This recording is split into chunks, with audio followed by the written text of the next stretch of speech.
All right. It's Code Red Day up on the hill on Lakeside Drive at the campus of the University of Lynchburg. The Dennis Craddock Coaches Classic coming to you here on Jack M. Tom's track. Distance events today primarily, and then sprint events tomorrow. We have field both days. It's going to be an incredible atmosphere, as I said, with Code Red. All the students from different athletic teams going to be in attendance tonight. We have a sub-4 attempt on the men's side for the mile. It's one of those days you can just feel it. It's a Friday evening. Sun has been out. There's no rain in the forecast anymore. Looks like we're going to have a very nice start to this event tonight. So I'm Evan Gates, broadcasting here with LHSN. Happy to have you with us for what should be a thriller. As always at the University of Lynchburg, it seems that this track team comes out and delivers on the home track, so it's going to be a special night. Also, want to look, we have a few events we mentioned. It's going to be primarily distance with the 10K, the 5K, 1500, the mile, and we'll also have some of the events coming to you tomorrow. But lots of distance events, lots of more strategy involved, so it's going to be fun to see what happens. But we'll get right back to here at the University of Lynchburg. It's the Dennis Craddock Coaches Classic coming to you on LHSN.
Welcome back here on LHSN. We're going to take a quick look at all 5 cameras we have going all around the track here, Jack M. Tom's track. Here's camera number 1. So you see the field. Camera number 2, get a little bit of a tighter angle. Camera number 3, we have some track level action going on there. See some of the athletes warming up here before this 1500. We're going to move on to camera 4. That's going to be right at the finish line, so we'll make sure that we get all those tight finishes throughout the night to you as best we can. And camera number 5 coming sort of outside of that stands area. You see it on the home straight. Very blessed to have an incredible staff here on LHSN. They're going to have all those angles and all the action here throughout the night. As I said, I'm Evan Gates. I'm excited to bring what should be some very fast times here at this Dennis Craddock Coaches Classic. Say that a few times fast. But we're going to kick things off with the women's 1500.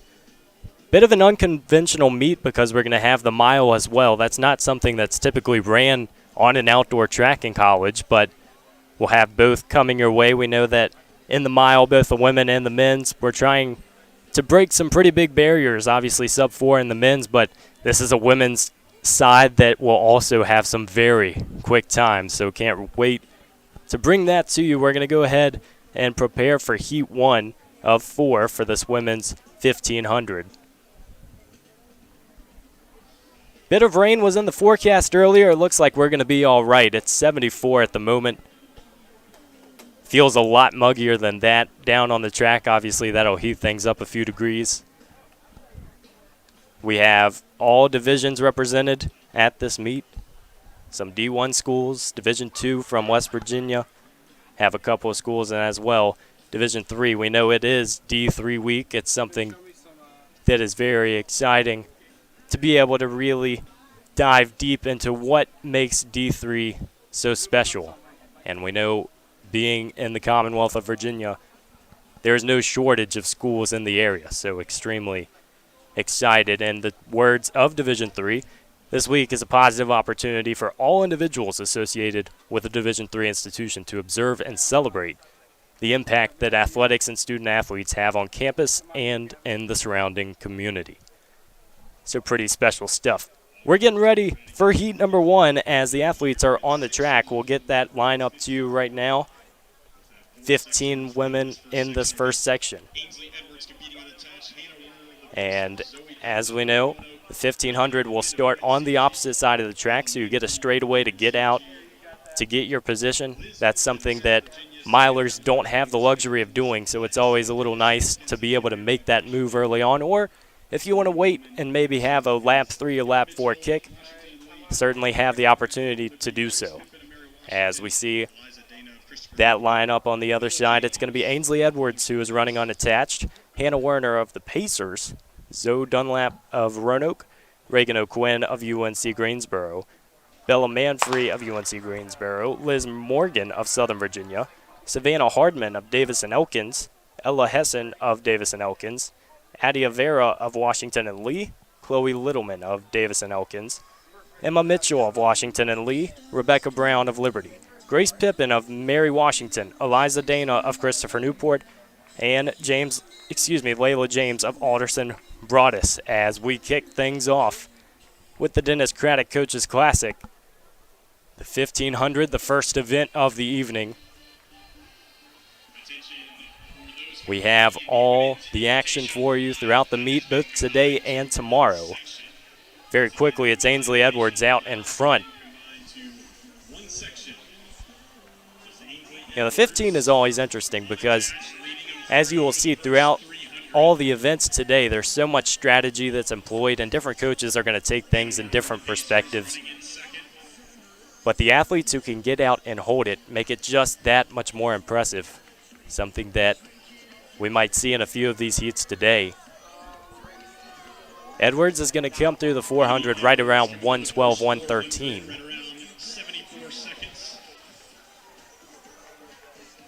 The sun's still out here in Lynchburg. It's been such an awesome sight as spring has truly sprung these last few weeks. We've seen temperatures rise in the 70s and 80s. We know we have a few northern schools in the area, at this meet. An array of temperatures at this time of the year around the East Coast, so it's always interesting to dive deep into that and especially try to adjust to those new temperatures, but the best athletes find a way, and right now it's Ainsley Edwards who is making it look very easy here on her second lap. This heat strung out relatively quickly. This is the fast heat of the 1500. Every event tonight will be fast to slow and women's before men's events. Again, that will be fast to slow and women before men. So one of those meets here at Dennis Craddock that keeps things relatively predictable. It's a battle for second right now, but it's still Edwards in front, wearing the lime green spikes.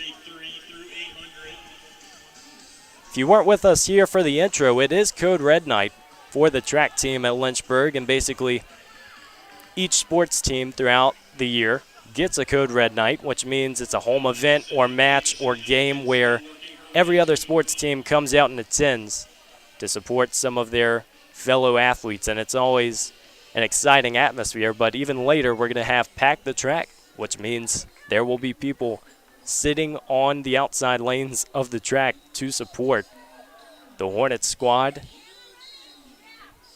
Not many meets you get that opportunity, so I am sure that it will be buzzing later today, but it looks like Edwards has relinquished her lead on this third lap. I believe it was LHSN who was out in front. She's going to come through right around 3:34 with a lap to go, and it's still going to be a pretty nice battle. It's always a welcome sight when the first event of the evening comes down to the wire, and we see right now there are three athletes certainly capable of finishing this one out. It's Reagan O'Quinn of UNCG who has a very nice kick. She bolts into the lead with 300 to go, and it doesn't look like she's going to give it up. Striding down the back straight. Some of her teammates right there to cheer her on as we have 200 to go. She's rounding the curve.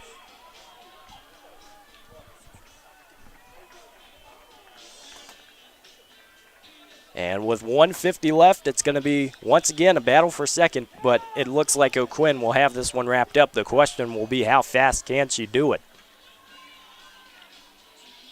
Down the home stretch. Got a chance to go under 450. And what a nice start to this meet that would be.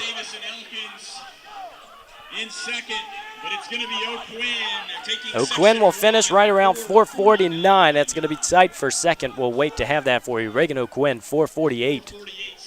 Will win the heat. Hessen with 451 in second. And as you see on your screen in third, it's Ainsley Edwards. Right around that 450 mark. That's something that you think about coming out. There was certainly no wasting time, and that was something that for many of these athletes is going to be a memorable race. For example, Reagan O'Quinn, who took that heat, her previous PR was 5 minutes. She said, I don't think I like the sight of that, and she made the difference. Same thing with Ella Hessen in second. It was right at 5 flat, so impressive start for these ladies. We knew it would be a fast heat. We knew it's going to be a fast meet, but a great start. As we said earlier, it's going to be a little hot out there. It shouldn't affect things. In fact, it should really help and enhance this atmosphere tonight as the sun goes down behind the trees. Let's go ahead and look at Section 2. It's Rebecca Simmons of Liberty, Adeline Perez of CNU, Allison Engel of Liberty, Sophia Bresci of Washington and Lee, Haley Mast of Eastern Mennonite, Cameron Bradshaw Meyer of Southern Virginia, Vanessa Gardner of Eastern Mennonite, Emma Madrigal of Shenandoah, Nina Gallagher of Washington and Lee, Amy Oleski of Shenandoah, Emma Barrier of UNCG, Aaron Elliott of CNU, Lily Asafa of Eastern Mennonite, Rachel Birch of the Pacers, and Hope Werner of the Pacers. If you're unfamiliar with the Lynchburg area, the Pacers are Lynchburg coach Jake Reed's high school team. All the athletes homeschooled, and Jake Reed, the distance coach here at Lynchburg, gives them a phenomenal opportunity to not only race competitively, but to race in some very nice settings. As we know, heats today are going to be quick, and even being able to participate in a collegiate event is something that anyone is going to enjoy. Second heat of the women's 1500. 2 of 4 here in this event. You're going to see lots of UNCG yellow up front today.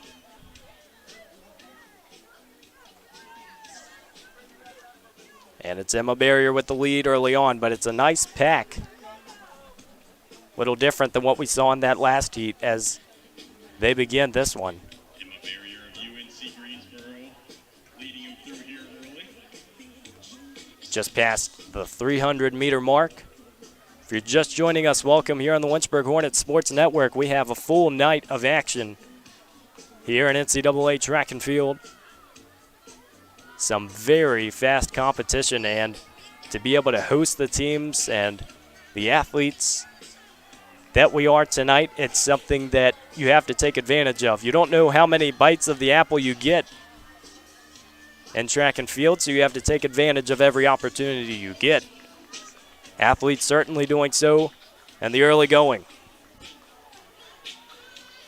Have some Liberty athletes in the mix here in this 1500 as well. About a 10-15 minute drive here from campus at the University of Lynchburg.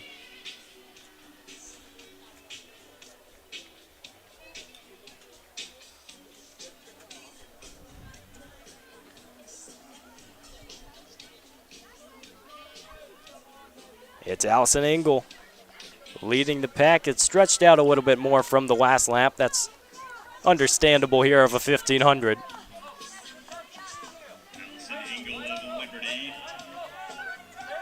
And Engel will continue to have that lead in the Navy uniforms for Liberty. Nice singlets there. It's always another interesting part, track and field, seeing what uniforms you go out with, the different color combinations, and if there was ever a question, we haven't seen a Lynchburg athlete yet, but they're going to be in their red today. It's Code Red Day for a reason.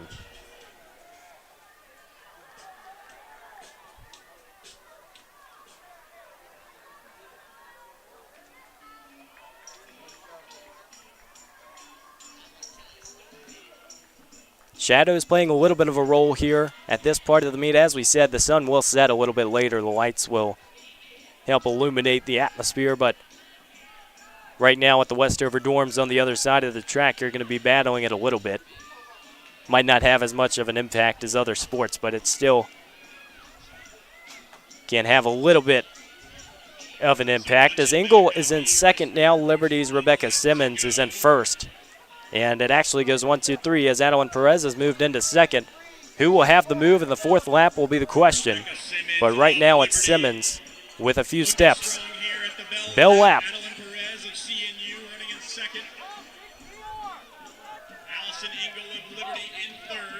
You hear coaches, you know you're on pace or you're not, but regardless, when that bell starts ringing, you know you have to go. 4 minutes through 1,200 and 300 left. We'll see how much Simmons has in the tank down the backstretch. She is all alone. About a 20-meter gap between first and second as she moves into having 200 left. Again, it's part of the strategy, knowing when to go and how much to use, but Simmons has left that question, put it to rest, as 100 left in the second section.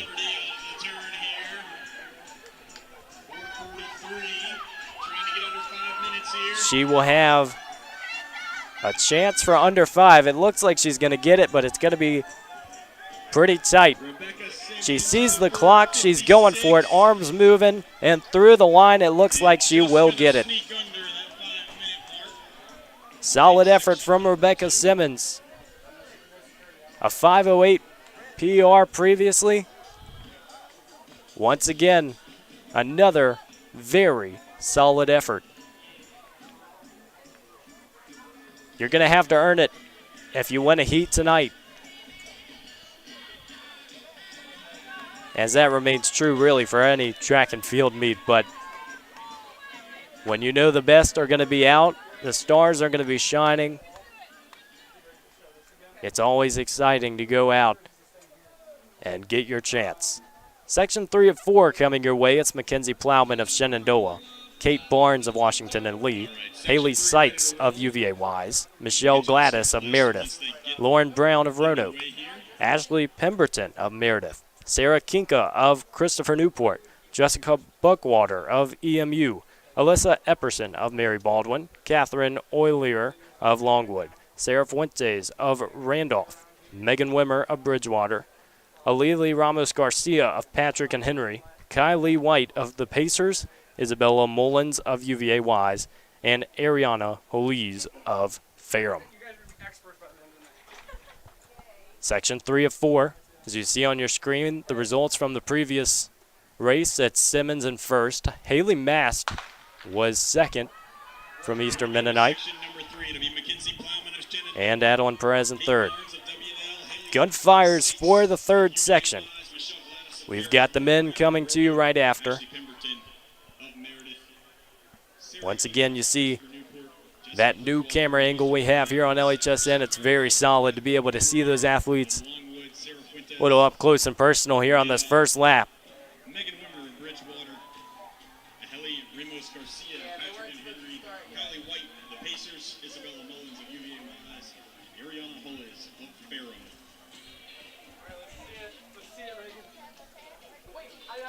Just over 200 in. Right now it's Plowman of Shenandoah with the lead. She's followed by Haley Sykes of UVA Wise and Lauren Brown of Roanoke.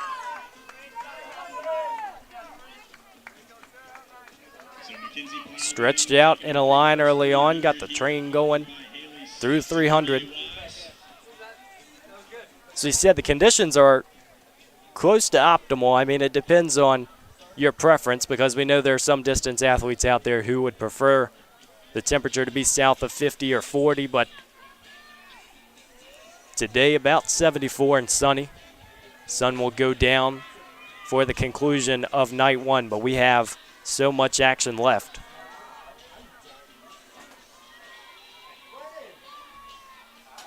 $1,500, one of those events that's so much more difficult to execute than what meets the eye. You go out quick, you risk having a last lap that can be easy to forget. But these athletes come out, they train, they know what they're doing. And by the time that you step on the track for the meet, really most of the work is out of the question. It's just executing that game plan and trusting your fitness, as these ladies up front are doing. Plowman of Shenandoah still with the lead. Michelle Gladys of Meredith has worked her way into that front pack. The front four moving away from the remainder of the field.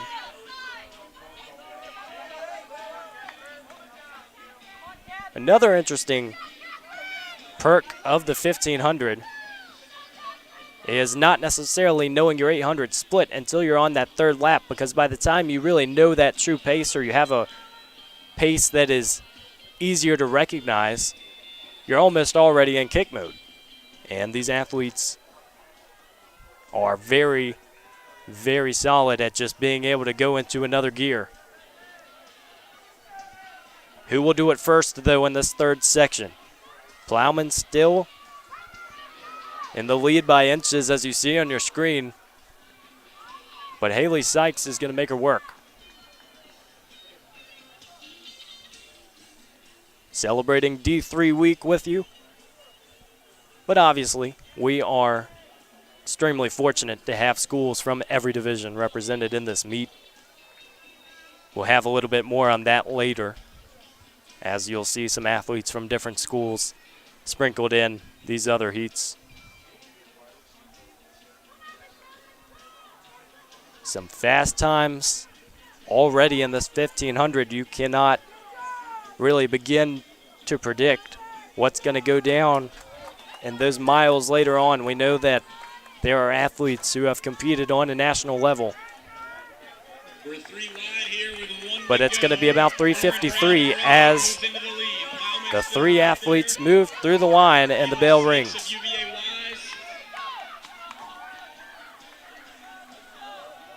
Roanoke's Brown has moved into the lead. We'll see if she can hold it.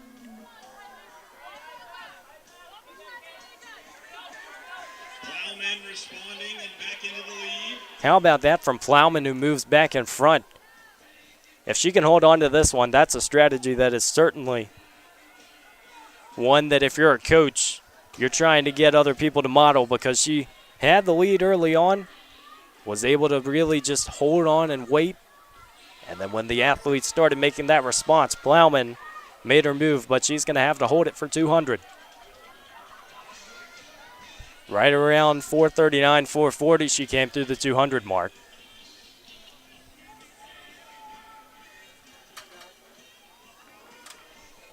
Entering the home straight. It's not a gimme, but one would have to think Mackenzie Plowman will hold on for the win in Heat 3. Looking comfortable as she strides towards the finish line. It's going to be right around 5:15 to 5:20 range. She'll do it with 5:17 on the screen. Brown of Roanoke will get second. Sykes of UVA Wise will get third. All within 5 seconds there. Just outside 5 seconds. Again, some of these heats, it's characteristic to see them start spreading out a little bit more as you hit the back end of each event. This next event will be the fourth and final section for the women's 1500 meter. Let's go ahead and take a look. It's Grace Howell of Bridgewater, Mallory Lloyd of Southern Virginia, Chloe Mazingo of Mary Baldwin, Haley Beliski of Meredith, Caroline Fritz of Longwood, Rebecca Sullivan of Roanoke, Molly Williamson of Bridgewater, Laura Brown of Meredith, Angel Skeen of Pfeiffer, Olivia Kira of Alderson Broadus, Abby Kaysen of Roanoke, Jessie Sherrill of Pfeiffer, Morgan Martin of Mary Baldwin, Catherine Armstrong of Mary Washington, Kirsten Witt of Longwood, and Nicole Pender of Longwood. Still early in this one. We're happy to have you with us on LHSN as we continue with the women's 1500. Followed directly by the men's. Let's go ahead and take a look at our schedule as well, because we know there aren't that many events tonight, but still important to keep in the back of your mind. It's a 6:25 projected start for the men's 1500. We'll have that in a few minutes, but it's going to be followed by the women's and men's 5,000 meter run. That will be the first set of 5Ks. The Invitational mile set to start around 7:30. Women followed by men. The Invitational 5K, a little bit of faster times in that one. Athletes who've had a little bit more experience racing at this level, that will be starting right around 8 o'clock. And then 8:55 start time for the 10K. Track meets are notably tricky trying to predict when those times will start. You know that with any event, maybe going over the time that you project, that throws the whole rest of the meet all out. But meet directors always do a phenomenal job of getting those projections in right. And then obviously maybe there will be a heat or two that's dropped or combined into one, and that's always an affordable move. A few strides here in this fourth section. Again, on an outdoor track, it's going to be interesting seeing that mile later on. That's more of a high school thing. So the 1500 is more of what we're accustomed to seeing. So why don't we take that one and do the finish line, and this one over here and do the corner, and then let's do kind of a wide and tight on the race. We're getting ready for the fourth section of this women's 1500. Sunny day here in Lynchburg. The other one be a little bit wider, and part of this is we've kind of perfected in these next couple, 3 races, and by the time we get to 7 o'clock, it's perfect, because those will be national qualifier times, and we want to make sure that we have Athletes getting up on the line. As we've mentioned, there will be some very fast races throughout the day, and it's one of those things that's always exciting to watch just because there's a strategy aspect of things, but there's also a mutual understanding that you're trying to go fast. And when everyone in the heat is cooperating, it just makes things that much easier. So expect to not see many trip-ups if possible.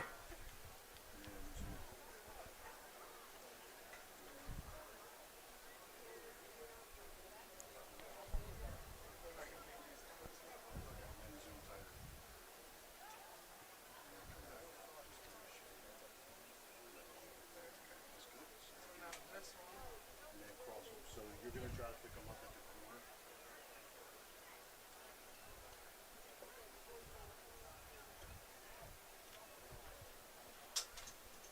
Still waiting for the start of this final section. As we have a little bit of a pause. Once again, would like to thank the entire LHSN crew for their work, being able to broadcast this meet, have the different cameras available for you. Track is one of those events where it's nice to have different angles, especially when you're down on the track and seeing just how quickly these athletes are moving. Invitational sections of 5,000. Capital with the 10K. The corner where you're going to, right down there. So you pick them up coming into the straight. Keep zooming past the door. There you go. Now you're down. And then you can take the numbers to right. Keep it on that pack right there. And then zoom out just to show you. I don't know what that is. If that's the window, then you just go just slightly.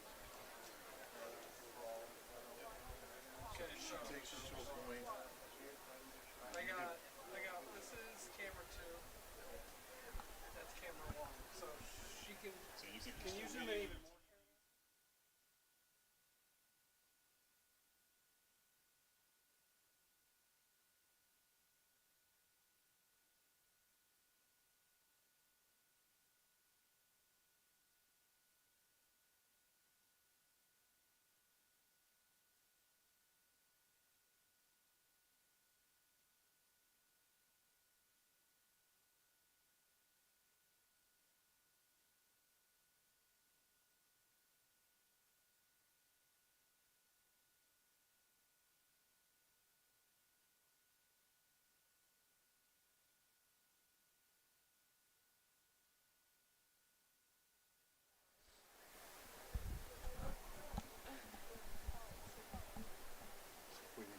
No, I just took out the.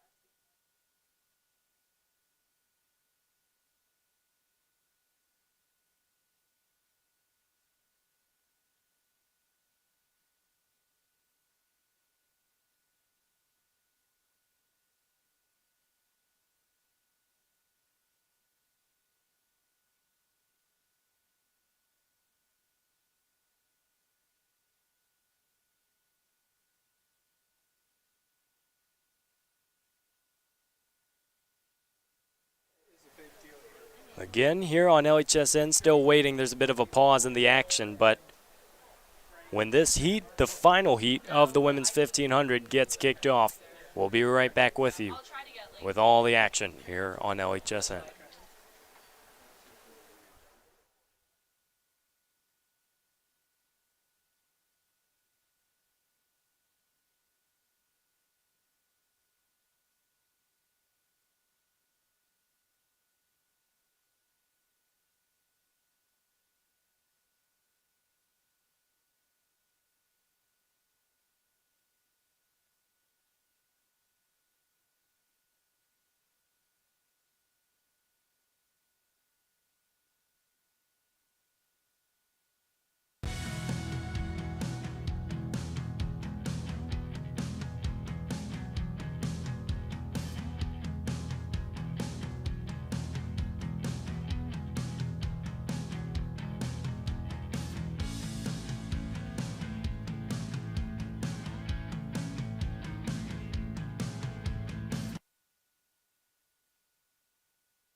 So Give Day is coming up here on Tuesday at the University of Lynchburg, and we're going to have you take a look at some of the info about this special day.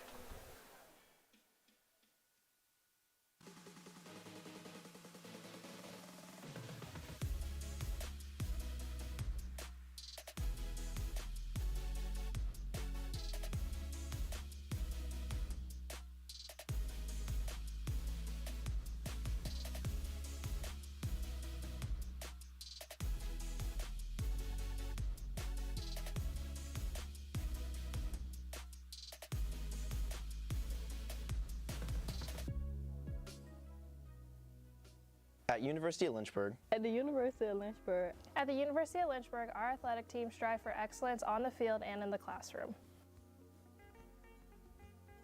Our coaches, professors, facilities, and campus community empower us to reach new heights and succeed each day.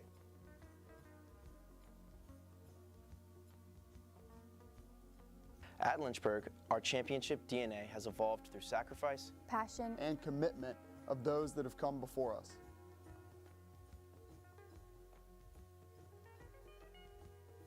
Your support inspires us on our journey and allows us to share life-changing experiences with future generations of Hornets.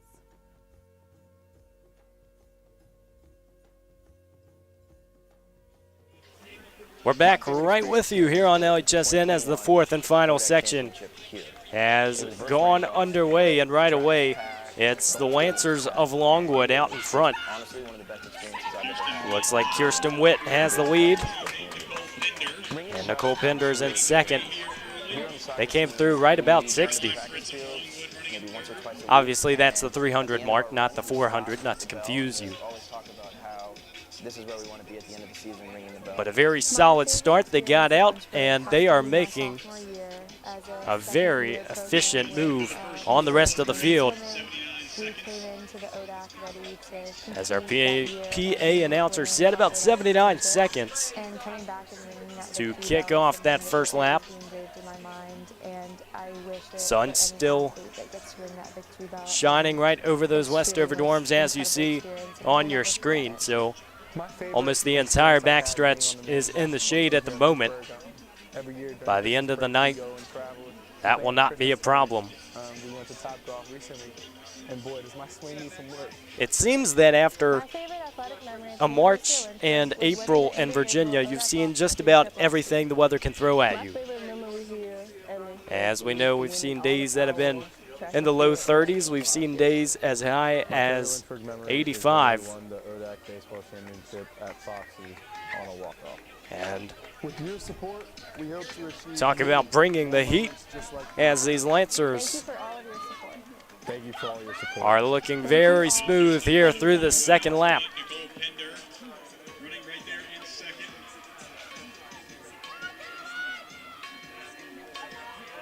Form has not altered that much. That tells you they probably have something else left in the tank. Remainder of the field is relatively close. There's a pack of about 7 following behind the 2 Lancers in front. This is the final section of this 1500, and as promised, that men's 1500 is going to kick off next. Still no Hornets that have competed on the track side of things yet. That will change shortly.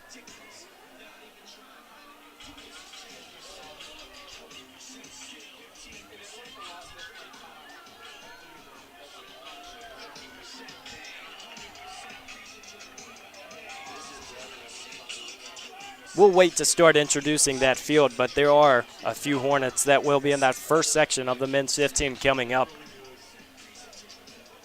We see some people around the track to support. It's an atmosphere that is pretty much unbeatable. Having all the students down on the track or watching an event at Schellenberger Field, as we know the spring can be pretty busy on the sports side of things. For now, Longwood still with the lead. It's Pender who has taken the lead from her teammate Kirsten Witt, as the bell will ring right around 4 minutes.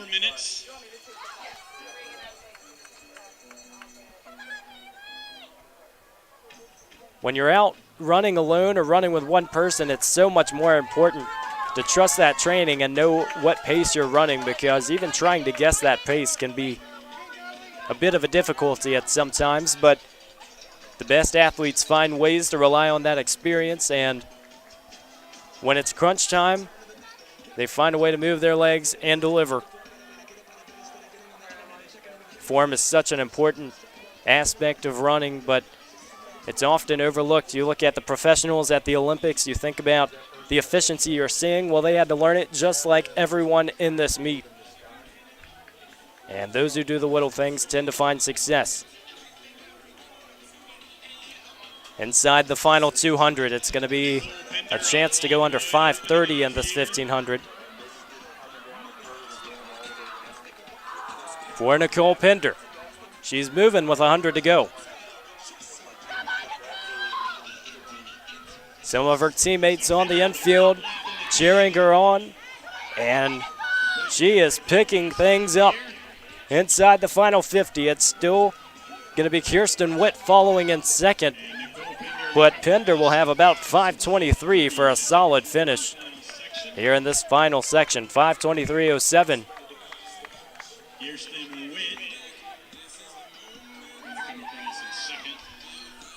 Pender and Witt sat 1-2. And in third, it's going to be Mallory Lloyd with a sizable gap on fourth place, who is the fourth seeded Haley Beliski. 5:55, it looked like, for Mallory Lloyd, and it will be. Kirsten Witt was 12 seconds behind her teammate in Nicole Pender.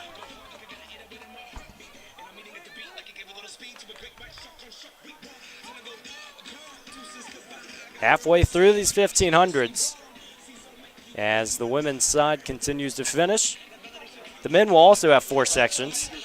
We'll begin to introduce things in a moment.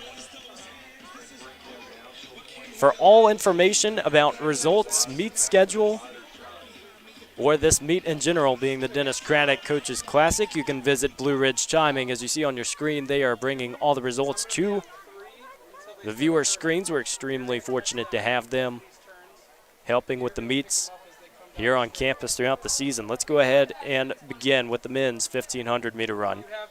It's Lane Prochaska of UNCG, Luke Ward of UNCG, Owen Shiflett of Formula Track Club, Grant Barber of UNCG, Juan Amon of Davison Elkins, Luke Demos out of Lynchburg. We'll have more on the Hornets athletes in a second.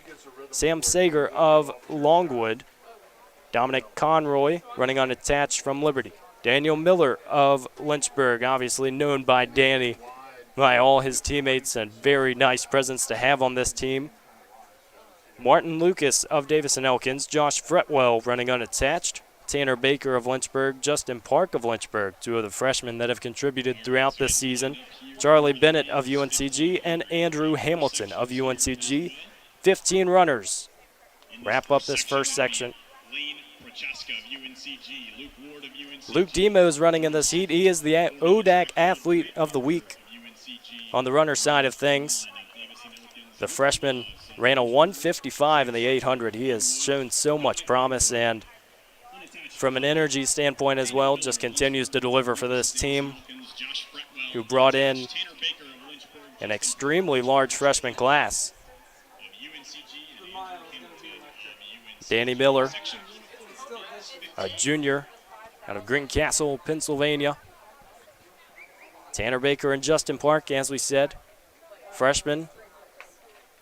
Luke Demos, another one of those Hornets. And that freshman class, expect this heat to get out quickly. We mentioned about having that straightaway. First lap is normally not going to be your slowest in a 1500. If you're running the first lap slowest, you are either running an extremely impressive time or maybe leaving a little bit too much in the tank, as this heat is moving quickly and they are underway. Lynchburg and the Home Reds.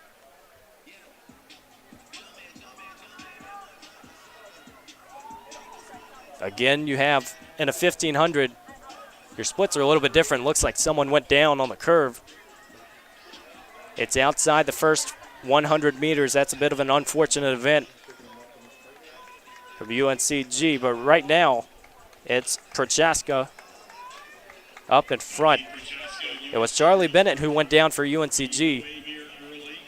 The official ruling, it really depends on the starter as well, but it's typically that if it's outside of the 100 meters to start, then it's not going to be called because that normally allows enough time for the field to separate. Same can be said in a cross-country race. You have so many runners trying to funnel into one area. They came through pretty quick. It was right around 102. 102, 103, 104. For a field that continues to stay put, we're going to have to also keep our eyes on some PRs in this one. Not just for the Hornets, but for this entire field. The fields that are quick today, you can expect to be very quick.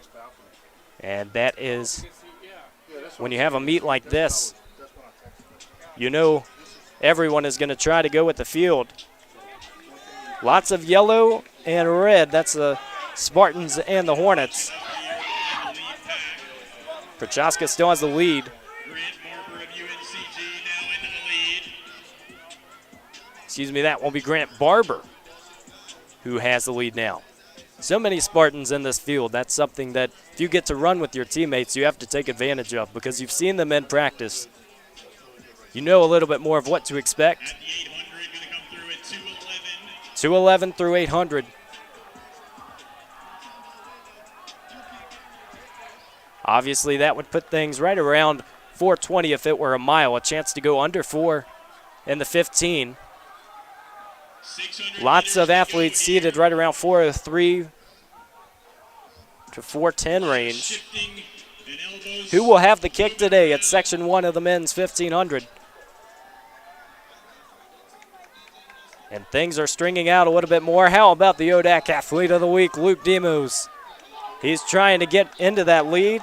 He's going to have to fight with Wanamon to get it. Confidence is coming at a premium for the freshman. 3 minutes with 400 left. They're going to have to drop a 60 if they want to go under 4. How about that as UNCG starts to stretch things out? It's Prochaska. He was seated first. He's showing why. Lots of kicks coming now. What can the athletes do in this final 200 will be the question. 3:31, so it's not out of the question to break 4. Prochaska has a 4:03 PR. He's trying to break it today. He's going to have company, though, down this final 100 meters.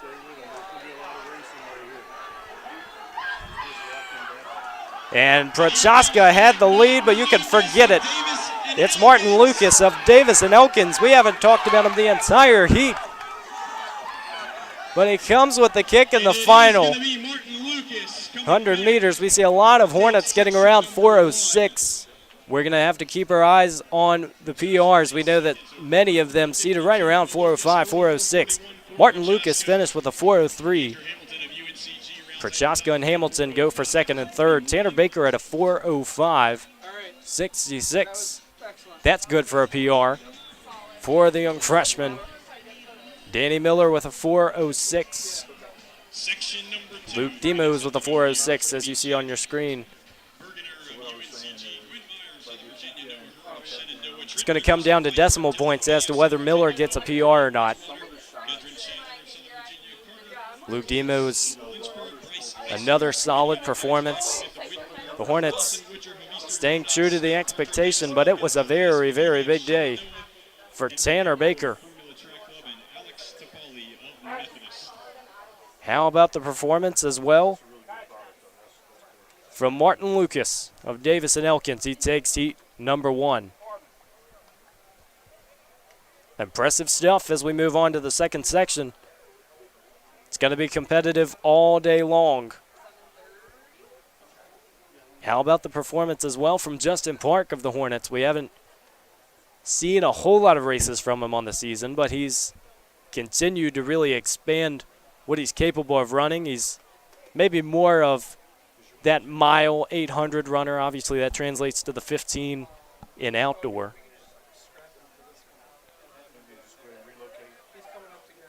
If someone goes, you can put your money on the fact that someone's going to follow. That's why you get these fast heats. We'll move on to the second section. Jack Bergener of UNCG, Quinn Meyer of Southern Virginia, Noah Hurd of Shenandoah, Trent Rivers of Pfeiffer, Dylan May of Southern Virginia, Bowen Varney of Bridgewater, Kedron Chandler of Southern Virginia, Carter Herklotz, one of the Hornets, Bryce Eisler, he's unattached. Dax Smith is from Wittenberg. Dawson Woodruff is from EMU. Scott Barker of Davis and Elkins, Elias McGee of Shenandoah, Henry Kimbrough of Formula Track Club, and Alex Topley of Methodist. So Carter Herklotz, the freshman, he's the lone Hornet in this one.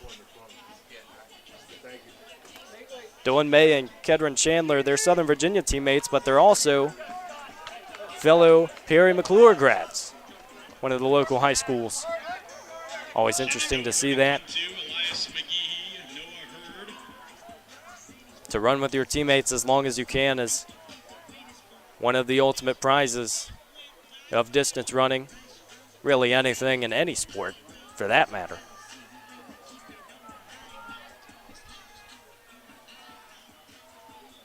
Carter Herklotz, his PR is 4:15. He's the Hornet in this field. He'll sit around the middle.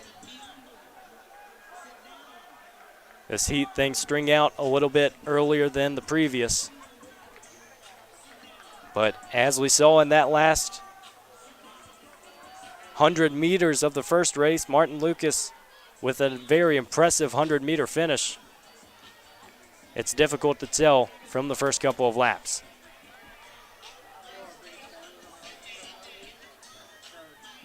Nothing is ever given in the sport.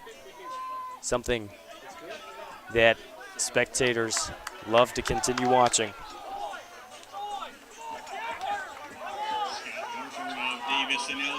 Scott Barker, the 12 seed, has a lead, 155 with 800 to go. We'll get you the leaders 800 split.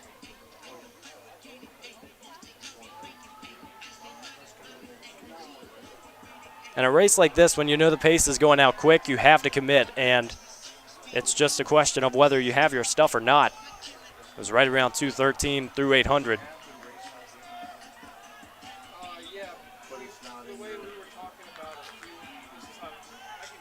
Code Red Day here at the University of Lynchburg. We're broadcasting from the Dennis Craddock Coaches Classic. Evan Gates with you for all the action. We appreciate you spending your Friday evening with us. Here for some NCAA track and field. Beautiful weather to do it. And Scott Barker is certainly enjoying things as he has a comfortable lead. But he is going to be joined by Noah Hurd with Shenandoah. They have about 10 to 15 meters on the rest of the field.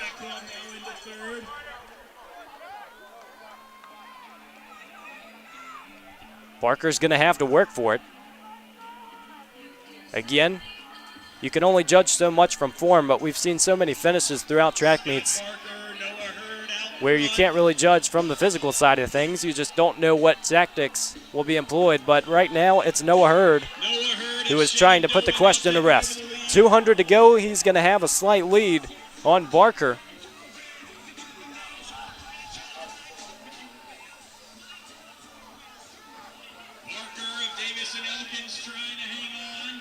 Barker with a 4:06 PR. Hurd's at 4:08. They're going to have a chance to get it. It's going to be a battle, neck and neck down the 100. And Scott Barker is going to have it, but hold on. 50 left. Who wants it more? They're going to get the PR, but who got the win is the question. It's going to be Noah Hurd, 4:06.38. Scott Barker is going to be 2 hundredths behind Hurd. You're not going to get a closer finish than that maybe all night. Bowen Varney of Bridgewater in third with 4:10. Hurd PR'd. Barker is going to get about a 2/10 PR. So decimal points will decide it, but a PR is a PR. And talk about having confidence. It never stops at the meet. It's going to continue throughout the season, and these athletes are proving it tonight as we move on to the third section. 18 athletes will round out this one. We'll start introducing in a second. It's going to be Armando Nahara of Lynchburg, the only Lynchburg Hornet in this one. Also have Hornets competing in that mile we talked about later today. National level competition. And maybe, just maybe, a chance at a Division III record. We'll have a lot more on that as we get closer. But for now, we're still with the men's 1,500 meter run. Section 3 of 4, just like the ladies.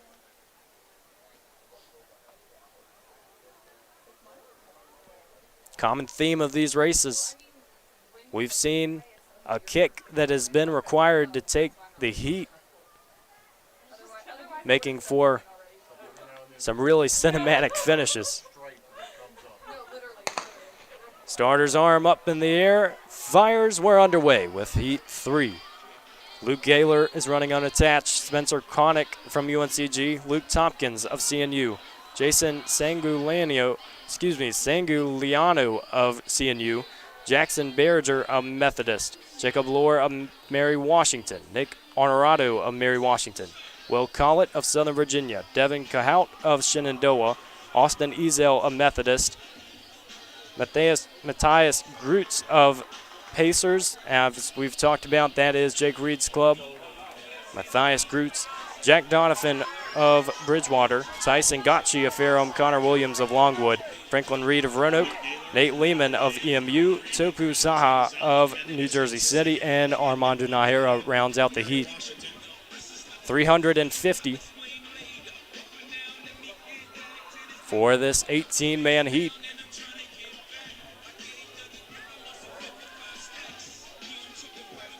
So technically, we know there's one Hornet in this heat, but with the Pacers being represented by Matthias Grutz, that's going to have 2.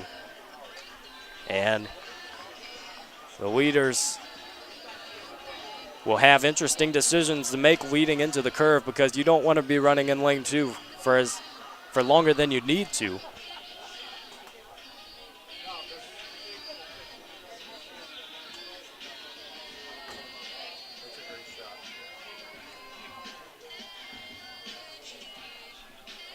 Strung along. It looks like Southern Virginia is going to be in front with Will Collett.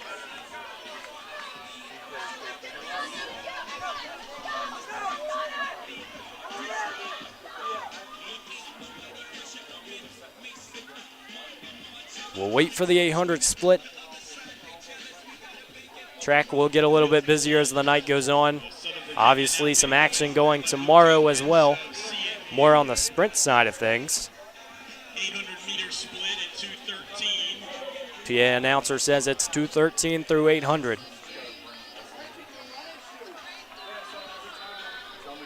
But as you see on your screen, it's Luke Tompkins of CNU making the move. You risk paying for it on that final lap when you make the move early, but if you trust your abilities enough, as Tompkins really looks confident right now, you have to think that he will be comfortable with what he's got.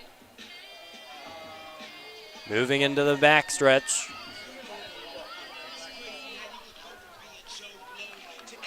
Section 3 of 4. Tompkins got about 10 meters on second place. 3:02 through the finish line with 1 to go.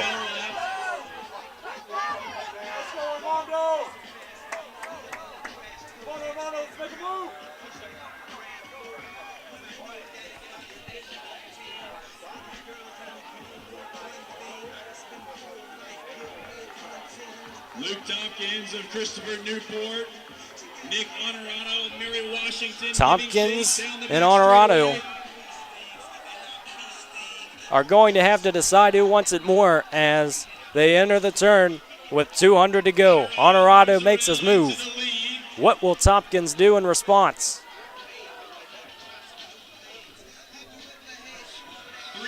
They're going to be right over 4 minutes if this pace holds.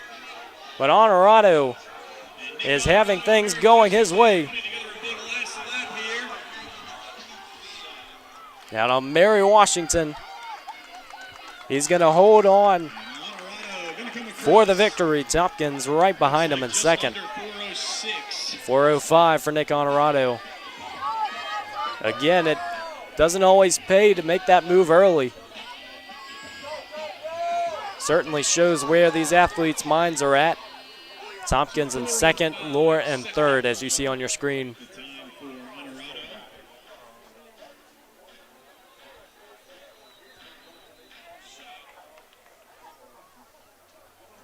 Nahara ran right around 4:35.36. Believe that is his first bite at the 1500. Always trying to keep you updated on Lynchburg's results here on Jack M. Tom's track. It's Code Red Night as we continue with the Dennis Craddock Coaches Classic. Large number of teams in attendance as always. That makes for some good competition. Geographically, see lots of different schools. From a division standpoint, it's always fun. And the meet organizers, Lynchburg coaching staff, staying true to character and doing a phenomenal job of bringing all the action to the oval. Also have field events going on. Had some throwing events going on as early as about 9 o'clock this morning. But let's go ahead and introduce the final section of the men's 1500.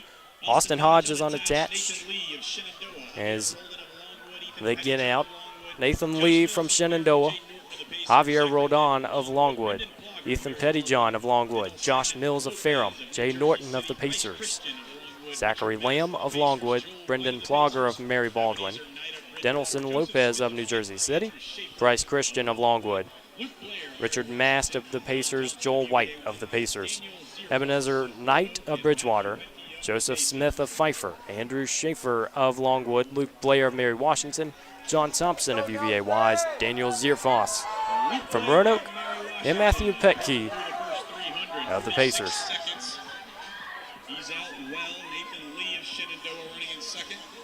Comfortable lead for our front runner. He came through right around 46-47. And he's going to get through the 400 right around 101. Anytime you're running a 61-400 to start things off, you got to feel pretty good about things, at least in the early going.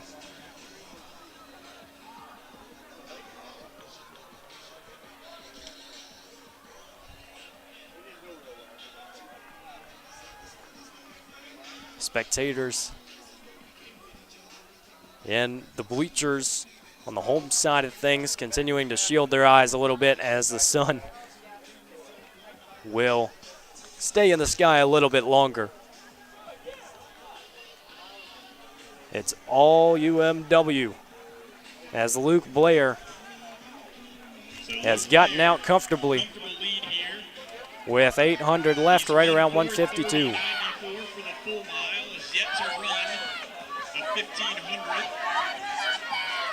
This is his first 1500 attempt, and safe to say that this could be his event. Field is very strung out through 800. Few gaps in between things, and especially a gap between Blair and everyone else.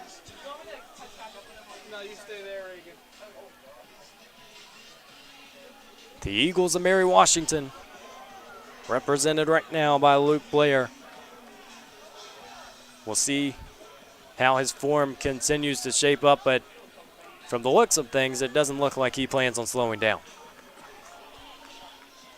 Still solid arm movement. Entering that back straight, he's going to have 400 left. That's going to be just north of 3 minutes when he crosses the line. Him against the clock. We'll see what he's got left here over the last 400. Just under 3:01 with 1 to go. His mile right around the 440 range, about, I believe, 447. So you convert to a 1500, and he has things on lock. 100-meter gap, and he's only picking things up in front. Luke Blair starting to lengthen the stride down the back straightaway. Seems like everyone here at this track has an eye on what he's doing right now, because it is a quite the impressive feat, especially coming out of Section 4.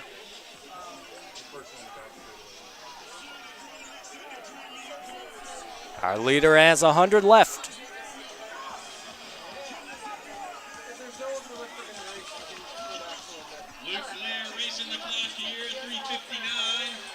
The 5Ks are coming up, but for now, Luke Blair is going to give us an intriguing finish. About 4:07 in this 1500, the Loudoun Valley graduate.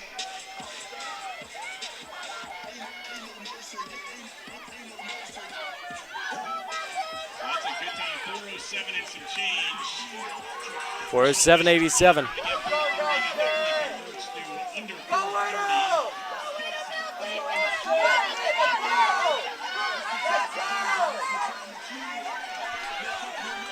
Second will be Andrew Schaefer of Longwood.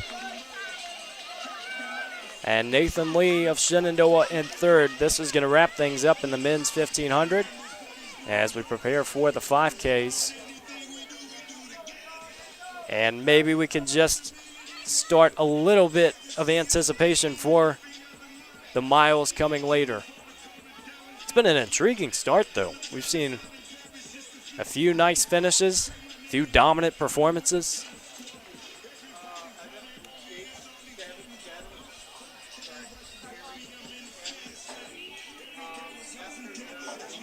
Here on LHSN, we're bringing all the action to you from the Dennis Craddock Coaches Classic.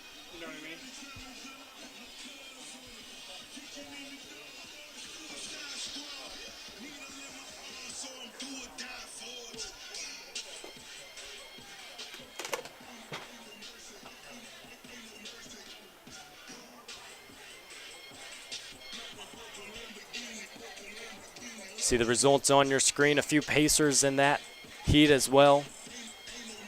Seems like they always come ready to run. It's pretty characteristic of a Jake Reed distance squad. Jake Reed, the distance coach at the University of Lynchburg. We're preparing for the 5K. It's going to be a pretty large heat.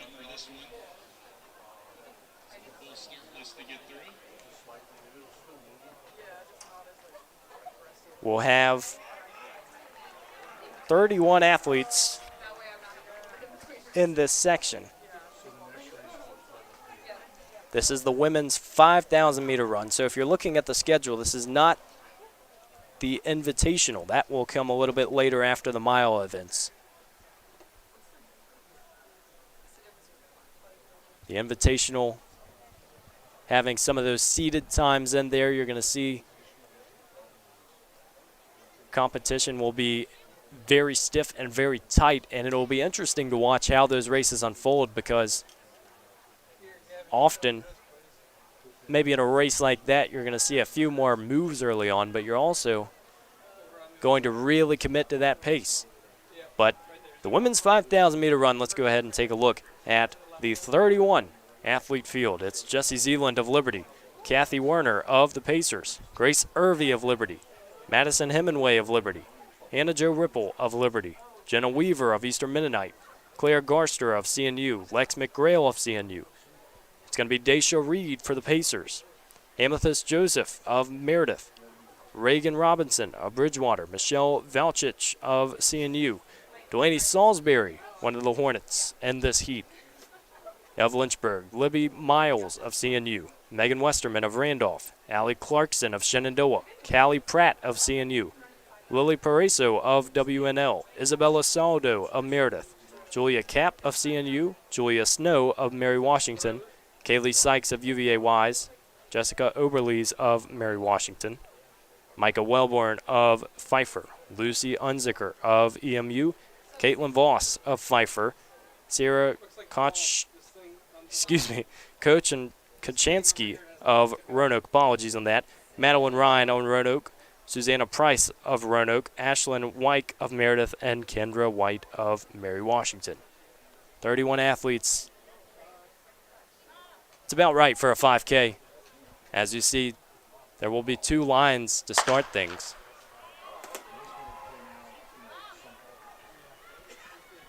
Just like cross country, it's an event where it takes a few minutes, but yes, things will spread out just a bit. And when you have an event like the 5K that's going to take 12 and a half laps, you want to make sure you can fit as many athletes as you can, as the break line will usher in those outside athletes, and we're underway.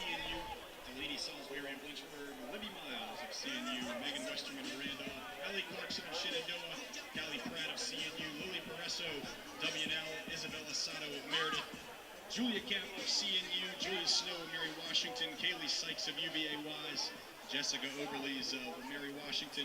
It's a long event, and it can be easy to maybe not consider the race from a competitive standpoint early on if you're just spectating. But what's so important to note in a race like this is that positioning is going to be key, because you don't want to make too many moves. You don't want to go out and waste a lot of that energy early on. So it's about finding the right pace, finding who to cling on. As you see,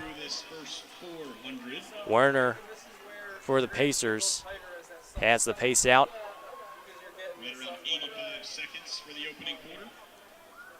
And it's going to be a slew of Liberty Flames right behind. Excited if you're joining us here on this Friday evening. It's about as beautiful as you can expect for a mid-April evening here in the Hill City. Schools from up and down the East Coast.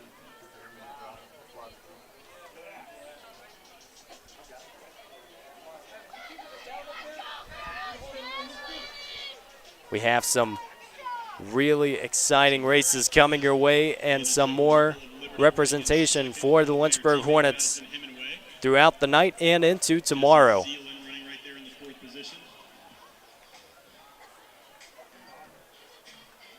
Again, the 5K is one of those events that you can't really get a clean split when they cross the finish line. It's going to be more when they are crossing that 200-meter mark on the opposite side of the track. Don't think that's a problem for any of these athletes. They've ran cross country, most of them, if they're involved in any distance events here on the track. Still helps to be intentional and really focus on that pace. The last thing you want in a race like this is to really find a way to be singled out, because running by yourself and trying to guess that pace is extremely inefficient. It's right around 3 minutes, a tick or two under for that 800.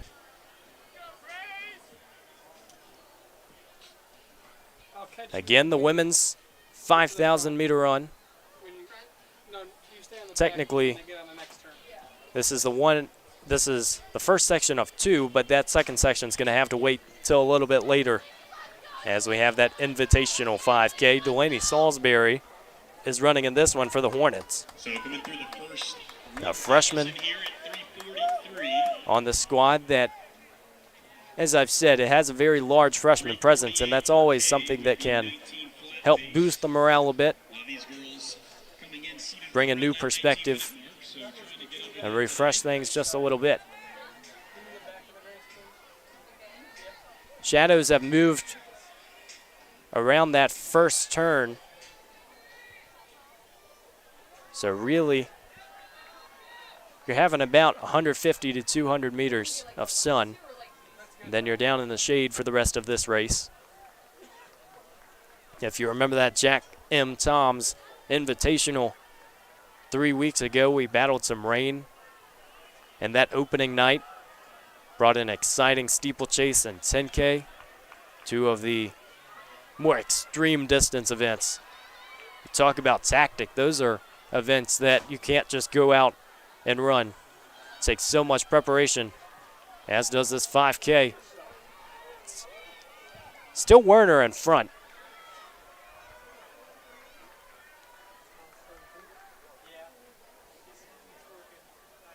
And 3 of the Liberty Flames are behind. Leading that pack is Anna Jo Ripple.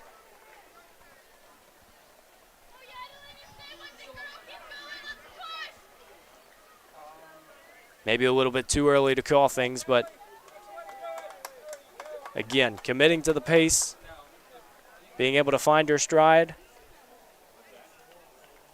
and really double down that second half of the race. But right now, out in front, it's all Werner. You have to think that Liberty pack will make a move as a group and try to maintain as long as they can.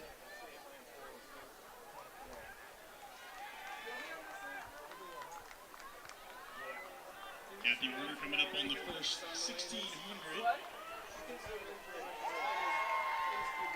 And she'll be running 5:55. 5:55 through the first mile. So I think that person she's unattached.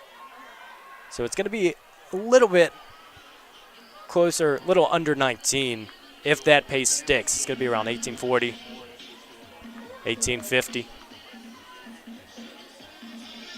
A lot of these unattached athletes, you also wonder if they're pacing assignments. We'll see that a little bit later on. Try to set the pace at a particular time and roll with things, but with Werner this much out in front puts that in question a little bit, because if there's a pacer, it tends to have a few people right there with them.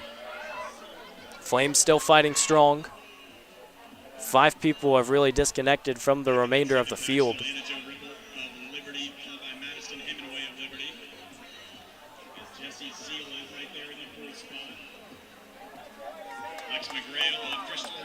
This track meet an awesome way to continue our celebration of D3 week. Had quite a few festivities going on around campus throughout the week, and it shows just how much the athletes appreciate the opportunities that they get. No one can really take for granted the fact that they're able to compete collegiately for an athletic team. But having this many schools in the Commonwealth is just an added bonus. Werner still untouched up front. The 5K is always interesting as well, because since it's such a long event, you're going to see a field that is somewhat disheveled. And in that third mile, it's really important to continue finding people to run with if you don't have someone right by your side. And so sometimes using a few of those people in the back, or even having people who are passing, just being able to connect for a few seconds, that can help the morale a little bit. Heats are always interesting as well, because in a 5K, having just one heat a lot of the times, you never really know where you're going to be seated. So most distance runners have had experience both at the front and the back of a heat. You don't want things to impact the strategy too much, but you got to play the deck of cards you've been dealt.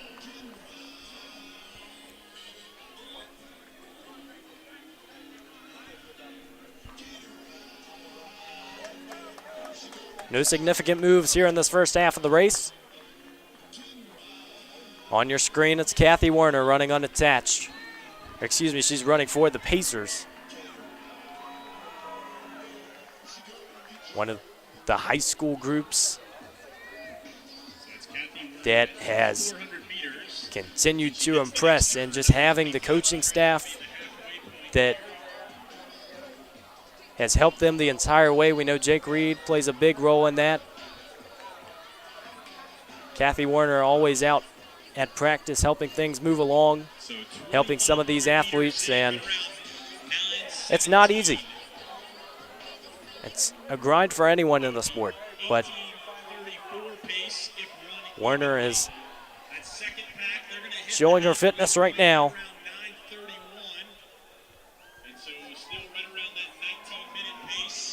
We'll see what they can do here over the back half. If they can negative split it by just a bit, they'll get under 19 minutes. 5:57 first mile for Werner, and it will be interesting to see what the second half looks like, because perhaps you try to negative split and get an even quicker time, and especially for that heat, that section behind her. Shouldn't say section, but that group of athletes. Don't want to get you confused, as there is only one section here for the women's 5K, but they're running comfortably and efficiently. Delaney Salisbury for the Hornets. We'll try to get you her split as well. She is running right in the middle of that pack.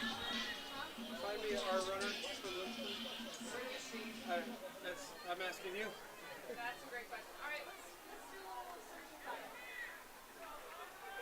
There you go. Oh, I got her here on 3. As you see on your screen now, that's Delaney Salisbury.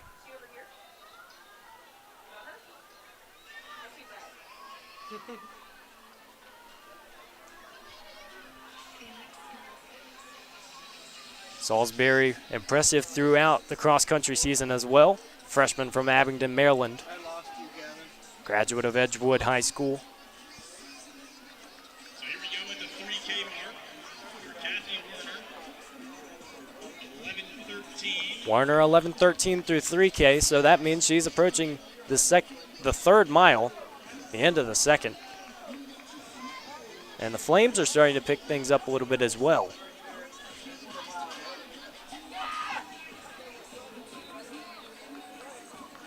I believe it's Jenna Weaver up there with the Flames as well. We'll get you some more information as they cross through. We know they're about to be 3,200 in. In a group this big, it's always exciting to see some PRs as well. Never gets old, that feeling. 3,200 split at 11:59. Hannah Jo Ripple, Jessie Zeeland, Jenna Weaver, back to back to back. As they run down the back straight. They're going to come through 3,200 around 12:16. So it's really going to depend on this final mile as to whether or not they can get close to that 19-minute mark.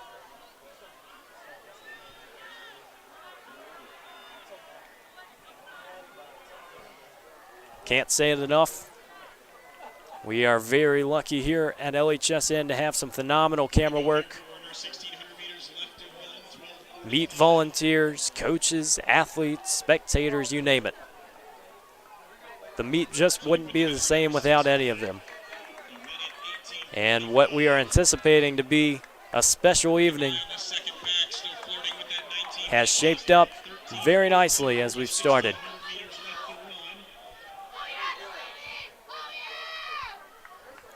Weaver's still out in front.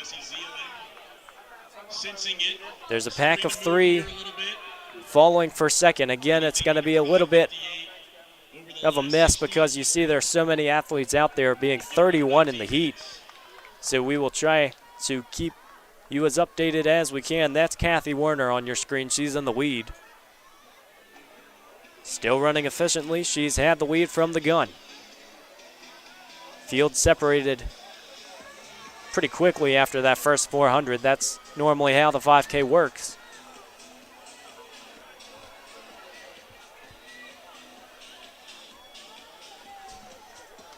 Delaney Salisbury still running strongly. See Haley Kozlowski, her teammate, giving some words of encouragement.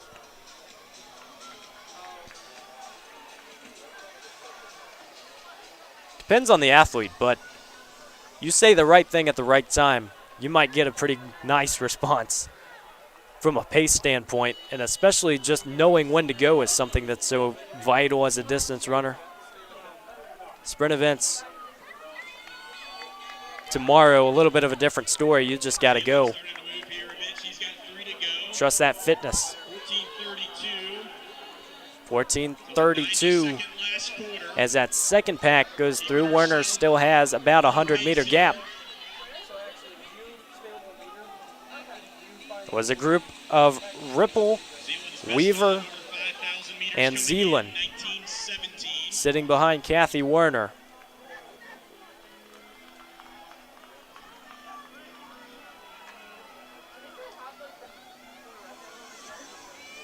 Just based on the eye test, it doesn't seem that they are going to negative split this one, but still a solid time could be on the way for these athletes. But Kathy Werner has essentially ran this race alone out in front. Temperature is cooling a little bit, but it's still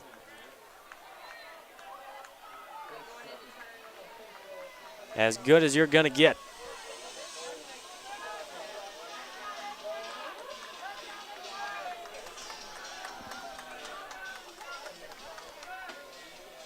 Werner's in front, and Jessie Zeeland has actually started taking a bite at that gap. She left the third and fourth place athletes, being Anna Jo Ripple and Jenna Weaver of Eastern Mennonite. Weaver's sitting in third right now. Zeeland 16 flat with 2 to go, and then Werner still out in front. It's going to be the men's 5,000-meter run afterwards, and then the women's mile, followed by the men's mile. It's going to be about as dramatic, as climactic of an event as you're going to get. We have a Division III record that could be hanging by just a thread, as really the entire pack trying to break 4 in that one. That record is 4:01:35. We'll have more information when we get closer, but Hornets are certainly capable. Have a few other athletes in the field. But for now, let's keep our focus here on the 5K.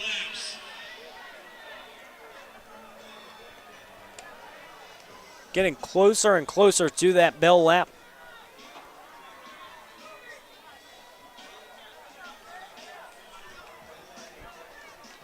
Last mile, it really involves just shutting your brain off and running. Your legs will take you the distance. The question is going to be, how efficient is the final split? But Kathy Werner has been solid all race, and 17:27 reads across the clock with 1 to go.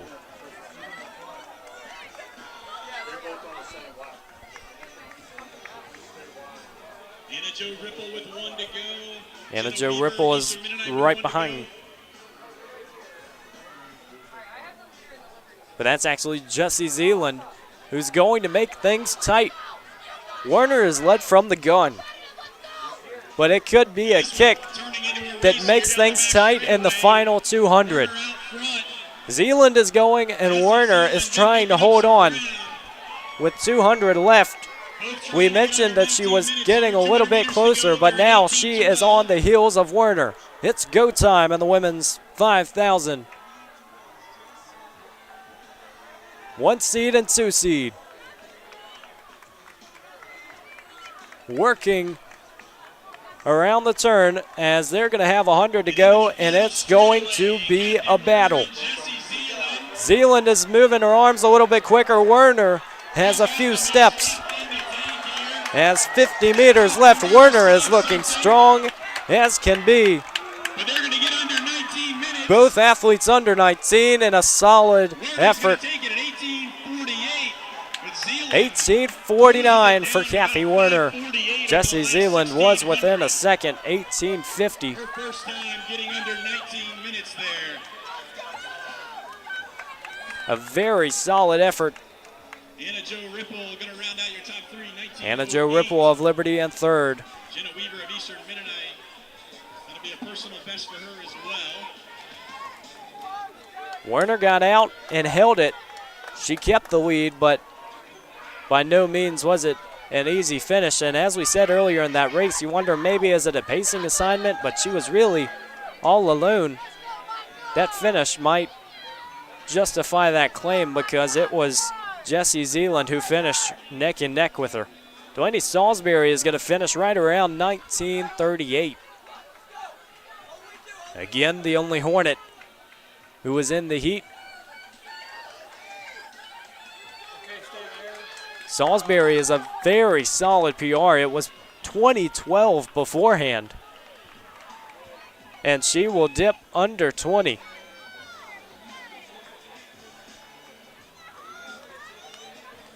Consistency is key in a race like this, and the athletes that we're seeing success from really didn't let up.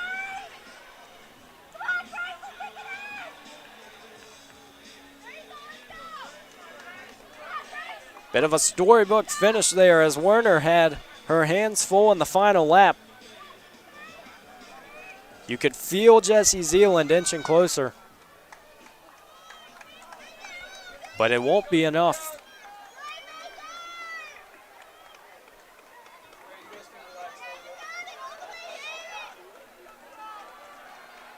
You get statistics, you get times, you get paces, that really all goes out the window on meet day. That's a bit of the puzzle for us as broadcasters, and it's always fun trying to discern who's pacing, who's not, what's the strategy looking like.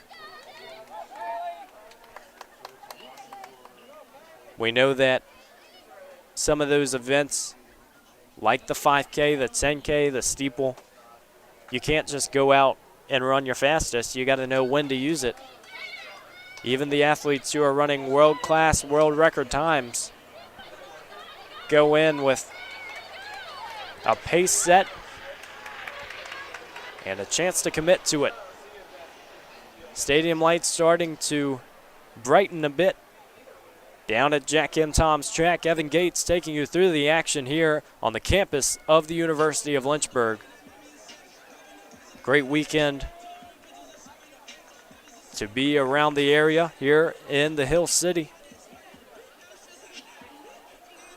So special at this time of year because so many sports are going on. So many Hornet teams have been competing for chances to succeed in the Old Dominion Athletic Conference and beyond. You see a few athletes today who have competed at national levels, and at the end of the day, it comes down to lots and lots of discipline to reach that level. As you see, the women's 5,000 results continue to cycle through. It was a 31-person field. This men's field is going to be equally large as well. Again, that's a 5K for you. Can't really do that in an event like the 1500 because you're going to have so many people breaking in. Invitational 5Ks will come a little bit later on.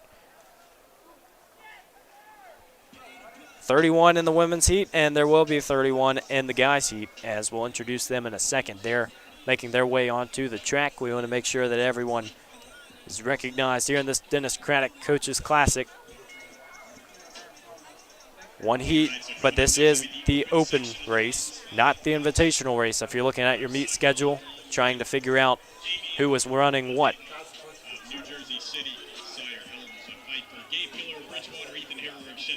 Let's go ahead and get that information to you. Saad Khan of Longwood, Jaime Tlatelpa of New Jersey City, Sawyer Helms of Pfeiffer, Gabe Miller of Bridgewater, Ethan Harrower of Shenandoah, Dylan Wright of Mary Washington, Coleman Huggins of Pfeiffer, Alec Daniel of Longwood, John Atienza of CNU, Quinn Meyer of Southern Virginia, Misha Wiley of Longwood, Carter Johnson of Southern Virginia, Christian Reed unattached, Jack Miller of Wittenberg, Clayton Stanford of Ferrum, Jonah Adams of UVA Wise, Denver Norcross of Southern Virginia, Ethan Duncan of Bridgewater, Nathan Yoder of EMU, Ryan Moore running unattached, Michael Jones and Taylor Dalton of CNU, Nathaniel Willis unattached, Jackson Berger of Methodist, Joshua Woodley of Roanoke, Aaron Scott of Randolph, Kenyon Kemp of Southern Virginia, Ryan Hamacher he's running unattached. It's going to be Hamacher, excuse me. Zach Munoz running from Eastern Mennonite, Jake Arnold of Randolph, and Evan Collins, one of the Maroons from Roanoke. Got a shot of the Westover dorms. As we said, it is a Code Red event. Looks like we have our field hockey team watching from the balcony. Our coaching staffs here at the University of Lynchburg do a great job of truly promoting these events. And it's one of those things that being able to cheer for other sports teams just brings the energy out. As we said later, it's going to be packed the track for the mile. That's a presumption. We'll have to see what exactly that entails, because it's a mile in outdoor track, which doesn't happen on its own. But to throw another detail in it, let's bring some people on the track. We promise it's an atmosphere that is going to deliver, if it hasn't already, but the night is young as everyone continues to anticipate some of these later events. It's the men's 5K and the open section.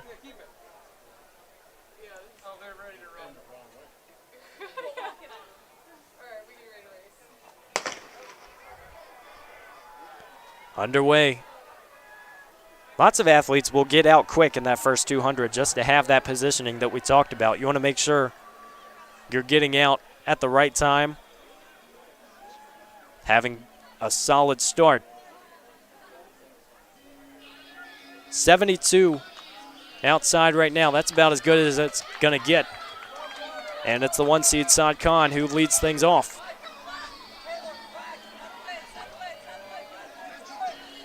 Settling in. You don't want to be running outside lanes on the turn. It's a 37, right at 5-minute pace for your leaders. It's costly if you get pushed out into that second or third lane, but sometimes you can't avoid it. So coaches will continue to preach that positioning early on, being intentional about getting out. Another interesting aspect of a track meet, especially in the 5K, lots of times you don't train with the rails up. If you see that white railing in the inside lane, because you don't want anyone having less steps than the others, got to keep things fair. But that can cause problems sometimes. We've only seen one person go down today, not related to the rail. Do everything in your power to avoid those types of situations.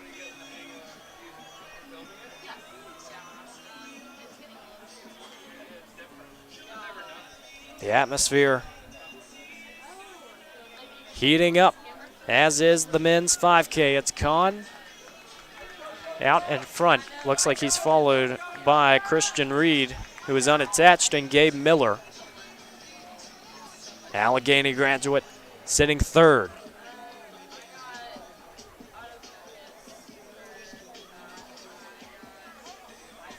Miller running for Bridgewater, one of Lynchburg's ODAC opponents.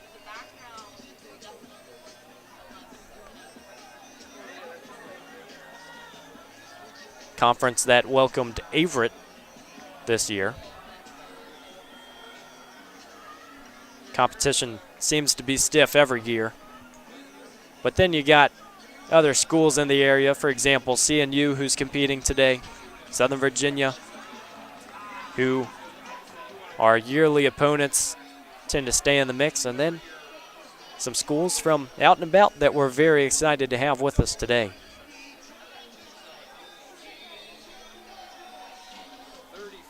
Don't have the exact geographical information for you, but New Jersey City and Wittenberg, some of those schools from a little bit farther. If you're watching from those areas, we appreciate you being with us in the early stages of the Dennis Craddock Coaches Classic.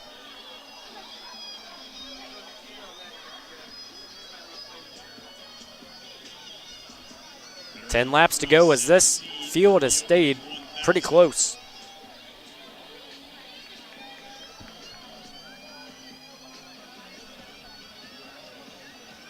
You're clipping at the heels of who's in front of you, and it's something that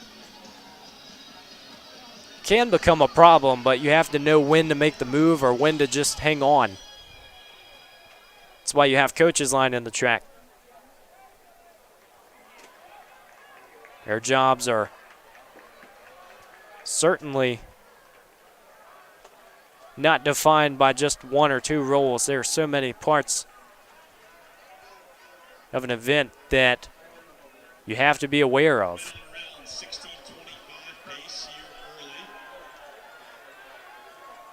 You see the railing on that outside. Some of the volunteers for this meet bringing those barriers out. That's because there are going to be people down on the track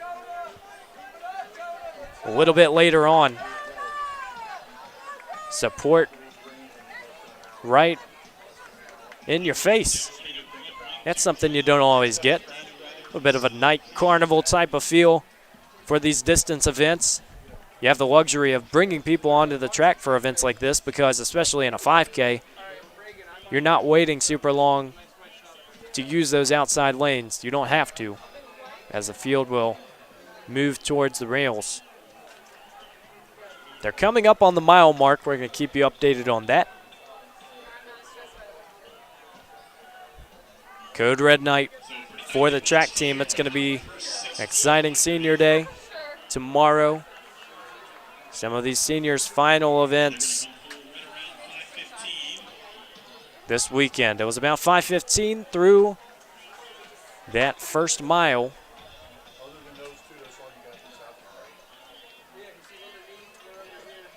Times will tend to be around the 16s for this one.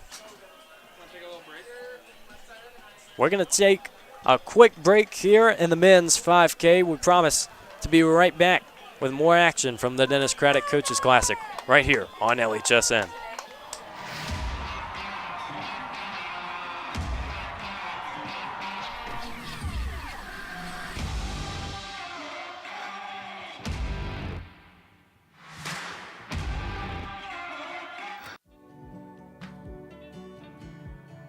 I wanted to be a physical therapist probably starting about halfway through college.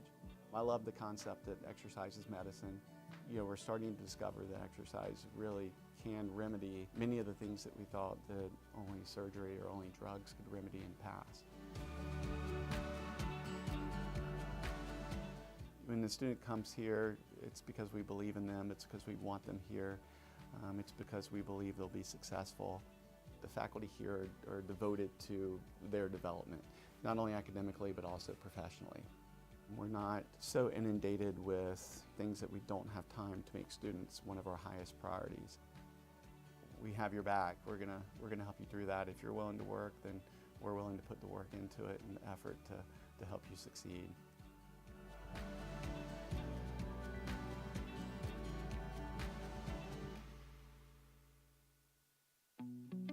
I was really attracted to Lynchburg primarily because my dad went here.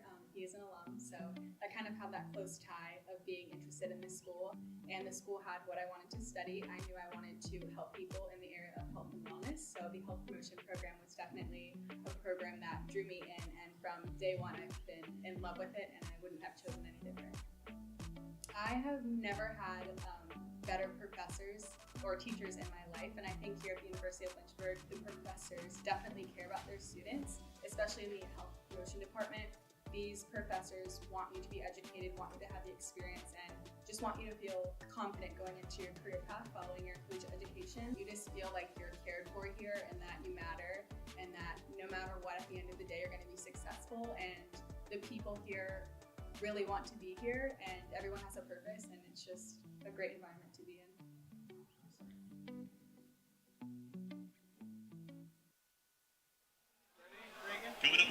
Welcome back with us on Jack M. Tom's track. It's the Dennis Craddock Coaches Classic and the Open 5K. We have a mile coming up that could be historic for Lynchburg as Saad Khan leads things here in the middle stages of this 5K. We've kind of danced around it a little bit today. I didn't want to spoil too much of it for you, but we'll dive into it a little bit now. The Division III record sitting right around 4:01.35. And there are some hungry Hornets who want to write their name in that spot. And not necessarily that the record is the prime source of motivation in this event, but it's a Lynchburg team that has continued to produce at the national level, some All-Americans. And you think about just the pedigree of success that they've brought, and you know breaking that 4-minute barrier in a mile is not only going to boost confidence, but it's just going to show the fitness of what these teams are capable of doing. But it's not just the Hornets today. We're going to have a full field for both women and men. Talk to distance coach Jake Reed, and obviously a sub-4 attempt is not something to stop considering because it's going to be so fast, it's going to be so fun to watch. But this is a women's field that is equally, if not more, competitive. And so you just have to think there are going to be two finishes that we'll have to hold our breath for a little bit. That 4:01 record was set April 21st of 2018. It was by Isaac Garcia Casani of SUNY Geneseo. Ryan Wilson, the current record holder from the indoor side of things for the men. He ran a 3:55 in this indoor season. Can't get much better than that.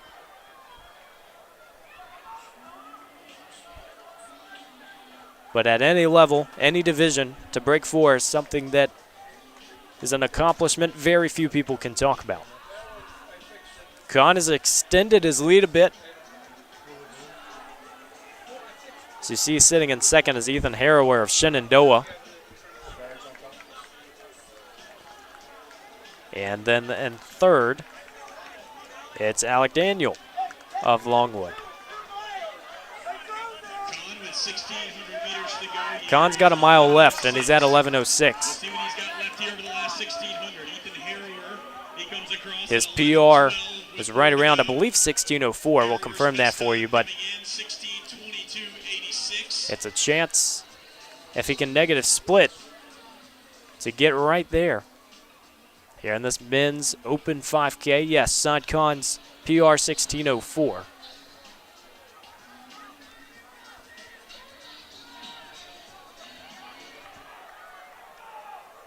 You got to be ready in the last mile because we've seen so many quick finishes. You have to think there's a few left in these distance events. It's what makes these types of races so special. I'd like to take a moment as well to thank all the meet volunteers making this possible. We know some of the athletes are contributing to help out, but the coaches at the end of the day do so much work just to bring action to Jack M. Tom's track and to have home meets here at the University of Lynchburg for a Hornets squad that has found success these past few years. It's something that is never taken for granted as Saad Khan continues to lead this open 5K.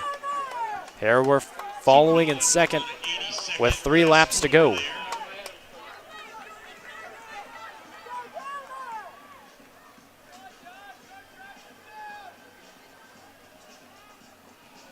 We get ready for the women's mile, followed by the men's mile, and then as we continue this Friday night, it's going to be the Invitational 5Ks and then the 10Ks to wrap things up.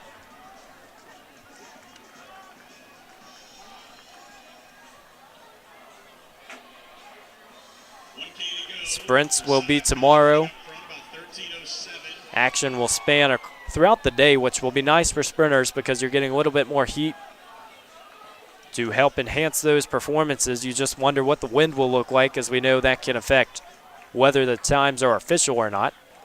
For those of you who have not seen as many sprint races at the collegiate level, 2 miles per hour is all you can have to keep that time official, so it has to be minimal.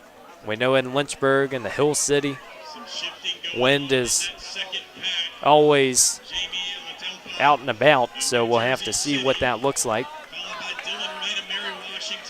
That's a 2 mile per hour tailwind, because if you're going with it, then things are a little bit different. 800 left for that leading squad. Kahn has about 50 or 60 meters on the rest of the field. I don't want to say he's led things from the gun, but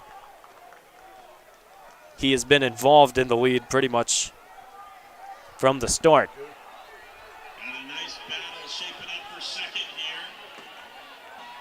Just a lap and a half left to run. This is a time of the race when you have to start cranking. You can't think about who's behind you, because in 400 meters, that might be a whole new story.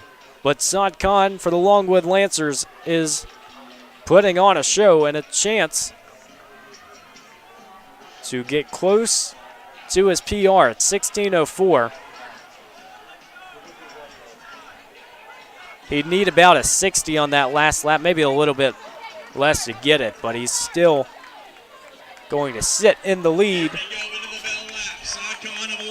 Harrower has fallen into third as Jaime Telpa is in second. It's a battle for second.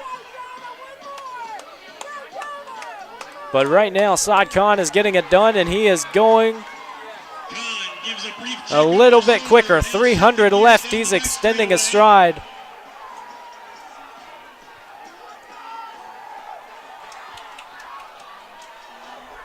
You knew he had something left, but the question was how much, and he's proving it to us now. As you see on your screen, it was Telpa and Harrower battling for second. We'll keep an eye on that. But Saad Khan, with 150 to go, is sitting comfortably in this open 5K.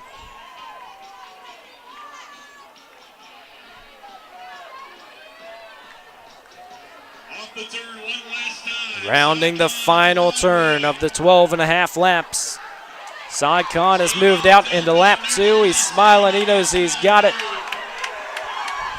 As the spectators put their hands together for what will be a 16:20 performance. So Telpa in second, Harrower in third. That rounds out the podium for this open 5K. 16:20.15 for Saad Khan.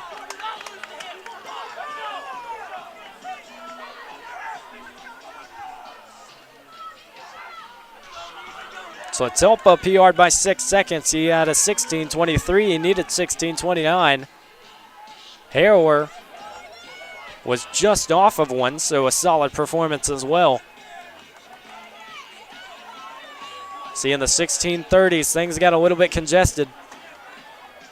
The pack that started to move late, but Saad Khan's kick was just a bit too large today.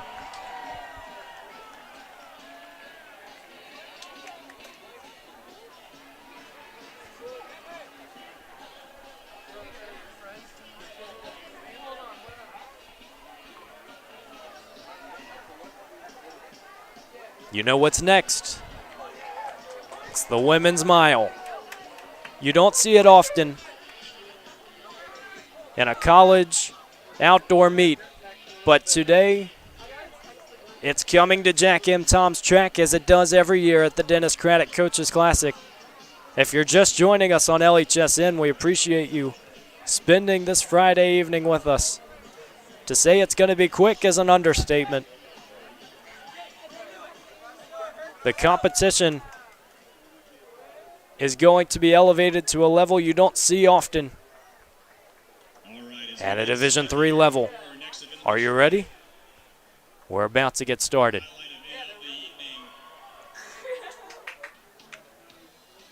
The Women's Invitational Mile.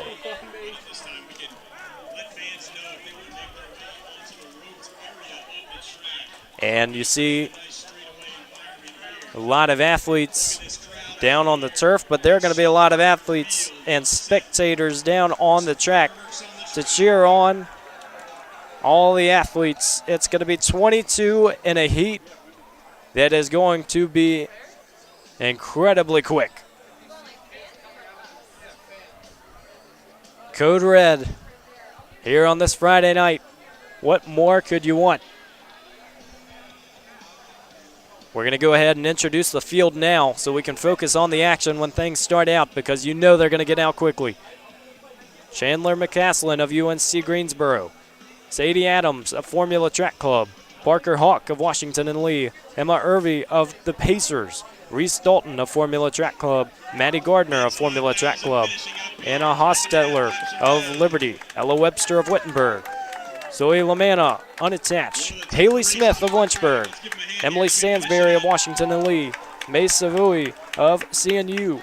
Lauren Twyman of Davison Elkins. Madison Lowry of Pfeiffer. Lauren Massey of Lynchburg. Shay Stukup of UNCG. Kelsey Lagunas of Lynchburg. Anna Fletcher of Pacers.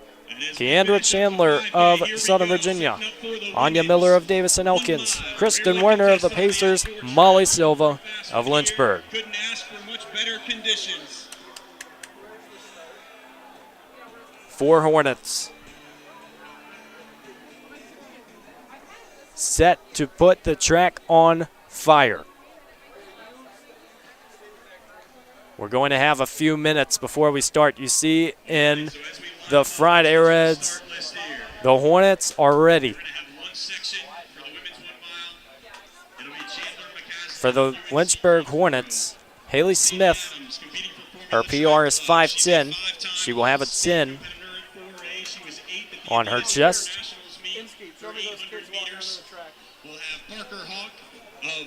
We have, as I said, with 4 Hornets, it's Lauren Massey who will be having a 15. 5:09 PR. Kelsey Lagunas with a 5:13 PR. And Molly Silva with a 5:07 PR. Ella Webster of Wittenberg. Webster just a freshman, having run 5:05.94. Zoe Lamont. How many athletes will go under 5 minutes is the question. Also at 1,000 meters indoors. Fans, that is not an easy mark to break. An NCAA Division III qualifier indoors at 800 meters. Emily Sansbury. Fans and athletes alike are making their way down to the track. On that home straight, it's going to get loud.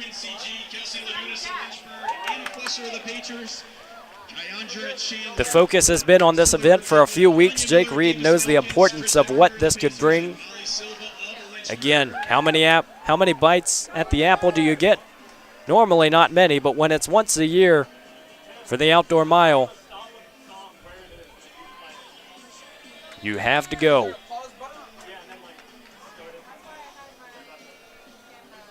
Anticipation builds at Jack and Tom's track.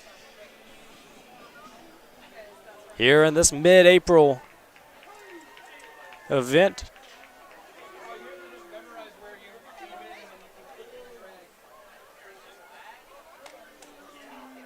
You see the cones being laid down, so 5 athletes will start outside before breaking in right around 100 meters. Helps separate things early on.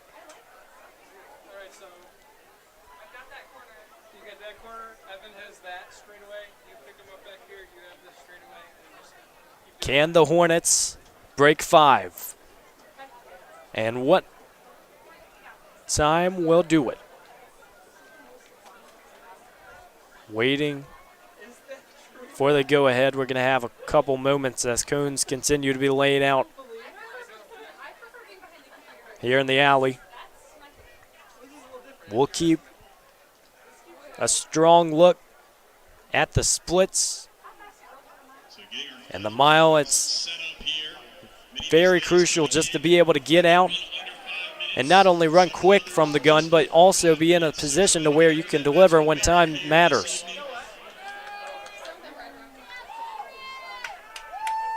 The track is absolutely packed.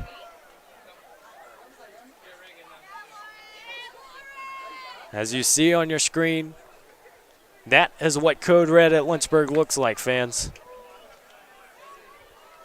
And we couldn't ask for a better night to do it.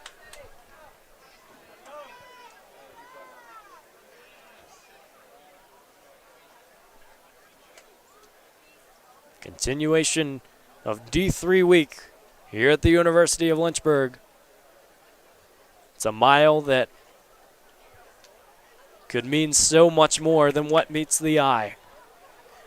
Weeks of anticipation, weeks of training, a season that can be gone in a glimpse.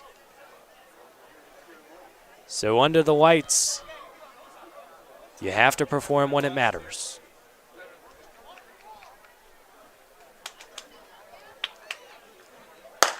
Gunfires, here we go in the women's mile. It is a very tight pack from the gun. And you know that as they go into the first straightaway, there's going to be separation that happens, but you have to use the straightaway to get inside, as our leader does.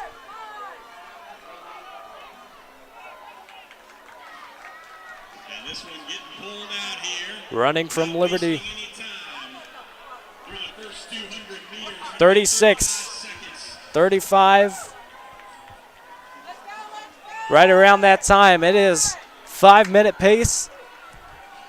What will the split look like later in this race? But they're going to pass all the athletes, all the spectators, and they're going to start feeling things. Here it is a loud environment.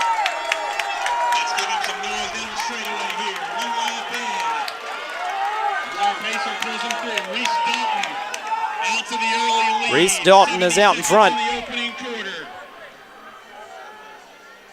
Representing Formula Track Club, it's going to be about 70 seconds. They got out quick.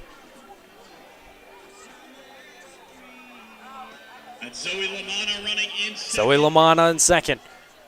It's going to be tight. Haley Smith will have a chance to break 5 for the Hornets as the pack settles a little bit later, but Reese Dalton has a solid grip on this one early on.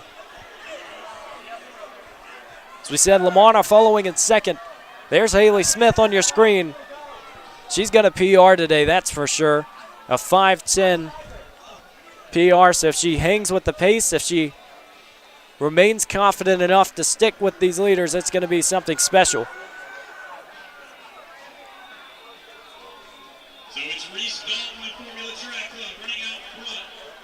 She ran 4:55.79. Reese Dalton of Formula Track Club and Zoe Lamana running unattached. They're sitting 1 and 2, followed by the field. The front runners at 2:23, 24, 25. Yes, they're under 5. And the pack is right at 5-minute pace. You can start to sense a little bit of confidence as we enter the second half. How much heart can you have? It's going to be a tight finish. Dalton and Lamana sitting 1-2. They got out firing. And the pack down the back straightaway is going to remain close as we enter the final lap. It's going to be a lot of encouragement, though, as they get ready to head down the home straightaway. They're entering the turn. Dalton is still flying. The middle pack, that included Haley Smith, was right at 5-minute pace. The negative split will do it if they want to break the 5-minute barrier. Dalton with the yellow spikes. Lamanna with the pink. They're sitting 1-2 as they have the entire race. Entering 38-39, 3:40 on the clock. Lynchburg is getting after it as Haley Smith continuing to sit in the middle of the pack. It's going to be a lightning quick time if Dalton keeps up the pace. Oh, here comes Lamanna. Hold your breath, ladies and gentlemen, as we're going to have a very tight finish. Times will be interesting to see what we get, but it's Reese Dalton still holding on. Arms and legs in sync as she moves. Sitting 4:20 out of the 200. A chance to absolutely obliterate the 5-minute mark, but here comes Lamanna. It's going to be 100 meters to decide the women's mile. In front of the fans, here we go. Dalton has picked it up, and they are rolling down the home stretch. Reese Dalton will do it with 4:53, and it's Lamanna in second, a personal best. And a very solid effort. Here comes Haley Smith. Here comes Kelsey Lagunas. Lynchburg is going to be a very solid time. The Hornets continuing flooding in.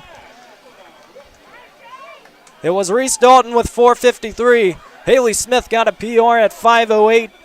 Kelsey Lagunas right there with her at 5:08. They both had PRs.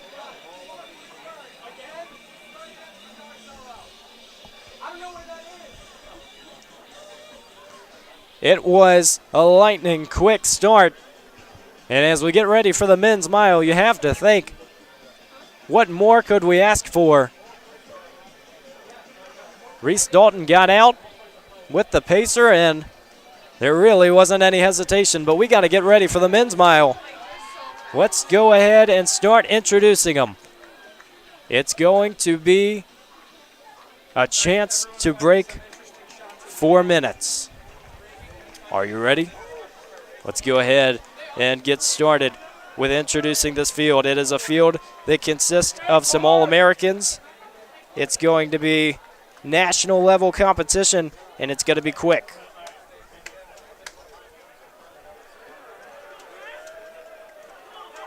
Sub 4 attempt. Daniel Ferrante of Christopher Newport. Dylan Lowry running unattached.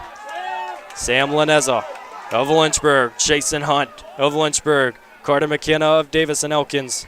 Graham Mussman of Liberty. Frank Sorba of Lynchburg. Isaiah Schultz of Liberty. Dylan Christopher of UNCG. Tor Hotong Davidson of Lynchburg. Joseph Toma of UNCG. Jonathan Hadley of Liberty, and Nathan Atchu running unattached. This is what we have waited for, and it's a chance to shatter a barrier that many people have absolutely idolized. An All-American presence in Sam Laneza, Frank Sorba, and Tor Hotong Davidson. University of Albany standout, Sam Laneza of Lynchburg, a 4-time All-American, a 5-time ODAC champion. Ferrante in lane 1 from Christopher Newport. He's been around these types of environments as well at this meet last year. Sam Laneza, if he needs superlatives to prove it, he ran 4:06:01 at Dennis Craddock last season. 9th in Division III history, and he has the ODAC record. He needs 4:01:35 for the Division III record. Jason Hunt, the lightning quick freshman, a 1,500 PR of 350, so you better expect that the mile PR 4:17 will go down. Frank Sorba, an All-American, a 4:08 PR, one of the high distance greats in Division III, but he can be proficient in the mile as well. And Tor Ho-Tung Davidson, a 4:17 PR, but he's ran 3:50 in that 1500. An All-American. If you're just joining, you have joined at the right time. It is going to be an event that lights this track on fire. Throw out superlatives, throw out the stat sheet. It's going to be a fresh race, and it's going to be quick. Spectators anticipating what could be a historic finish. As the crowd grows silent, you could hear a pin drop at Jack M. Tom's track. Here we go.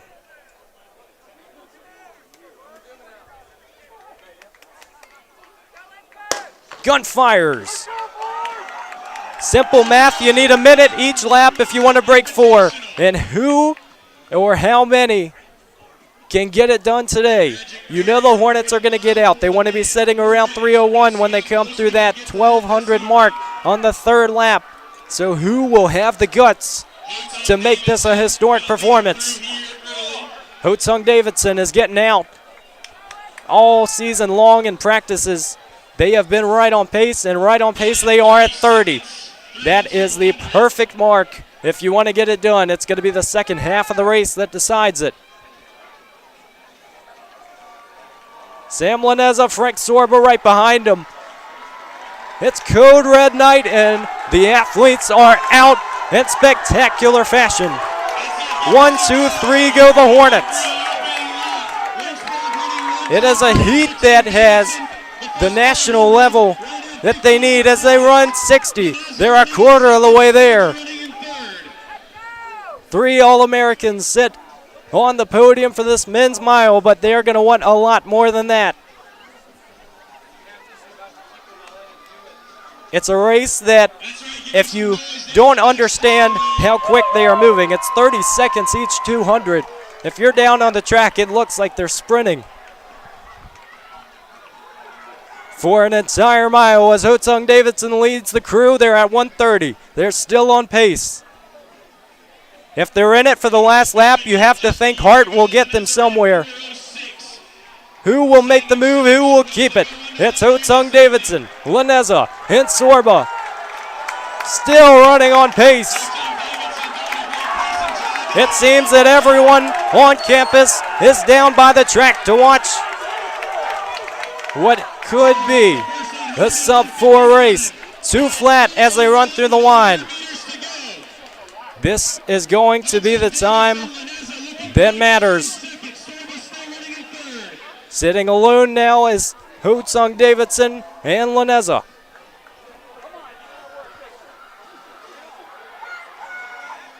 You have to keep your heart rate a little close, but this could be the time that the D3 record goes down, but will they do it? They're going to have 600 left. They're at 2:32. So it's going to be a little bit of groundwork as they continue. Ho-Tung Davidson did his work perfect. He paced him, and Laneza has a chance to write history. 500 to go. He's going to start moving a little bit quicker. It's Laneza out in front of the field. 3:01, 3:02, 3:03. So what will happen in the final lap? The field is moving. It's Nathan Atchu in second. He is committing to a pace that has stuck throughout the race. Laneza's going to pick it up a little bit on the front of your screen. The Hornets trying to write a new record. Laneza's PR 4:06. And all the encouragement in the world to welcome the athletes home. Here they come with 200 left. Laneza's going to have company coming on the outside. Everyone is ushering to the finish line as it's a home straight that will decide it. Laneza is running with Toma, and they're running very quickly. A chance for a PR, and Sam Laneza is going to get it with 4:05.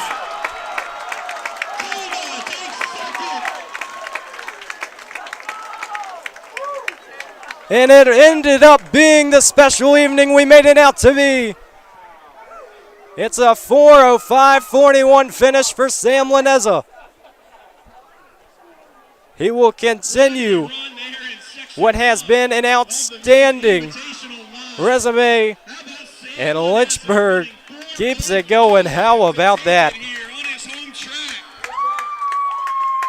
Joseph Toma finished second.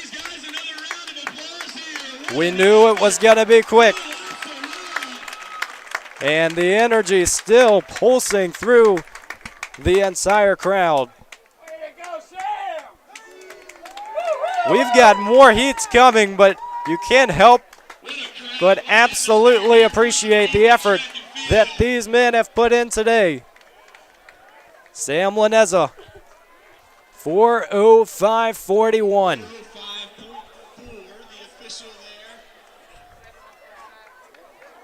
Sorba finished with 4:08. Laneza will move into 8th all-time in Division III. And a mile that, from the gun, had the potential to be special. Torho Tung Davidson, maybe one of the unsung heroes in that one because he executed his pacing duties perfectly. He hit every split on 30, and it was Laneza's job to hold as much as he had. That's what a home meet is all about, ladies and gentlemen. Let's go ahead and introduce the second section. Ethan Stansberry, unattached of Liberty. Jeremiah Mussman, unattached from Liberty. Connor Kolka of Wittenberg. Dylan Buffington, unattached. Drew Topley of Methodist. Colin Keck of UNCG. Bellamy Emanuel of Eastern Mennonite. Kyle Thrush of unattached from Liberty. Grant Williams of Lynchburg, John Vogel of Christian Newport, Connor McCroy from Lynchburg, Cooper Hurst from Lynchburg, Bennett Cups from Bridgewater. I would say you can start breathing again, but we have another race that is going to be underway. Here in the Dennis Craddock Coaches Classic, this is what it's all about.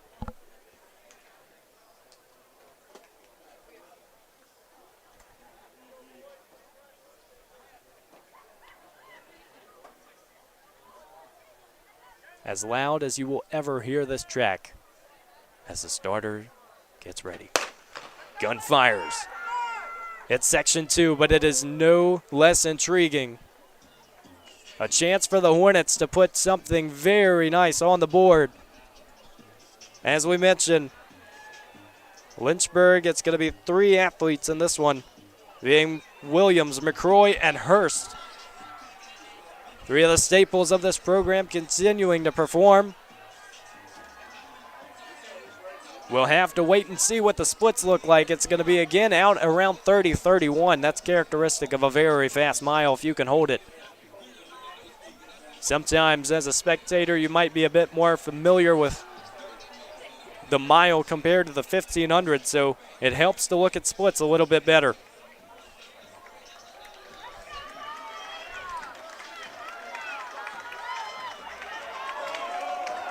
It depends on what the pacing duties look like, but Colin Keck is leading the heat behind.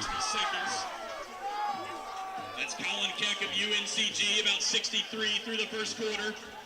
We will keep our eye on the front, and it's a Lynchburg squad that is continuing to keep it going.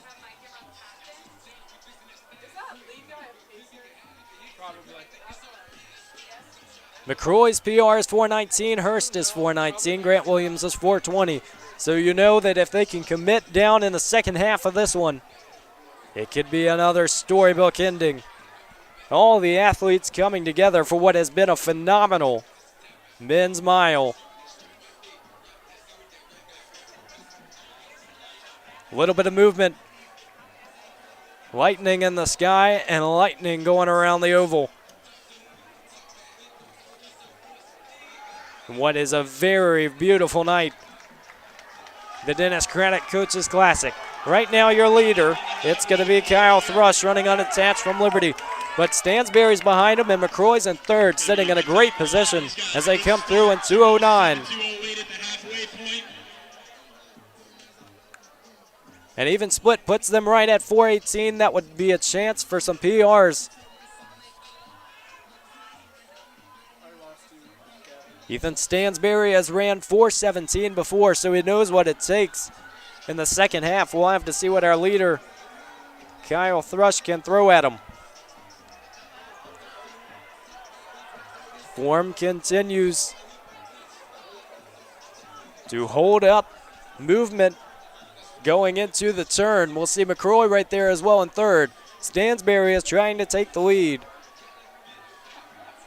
Doing so successfully. What pace will he demonstrate as they come out of the turn? McCroy is also an option to take over this lap right before the bell lap. They're at 3 minutes now with about 4:50 left. We'll get you that 400 split to go. Stansberry, McCroy, and Grant Williams has joined the action for Lynchburg. They're at 3:13. They're going to have to go, but it could be a PR day. Stansberry has a couple steps, but we know that does not mean much in a mile that could come down to the final 50. We've got a little bit of a kick as Stansberry is going to relinquish the lead, and it's going to be Connor Kolka of Wittenberg with 200 left, but Stansberry is staying right with him.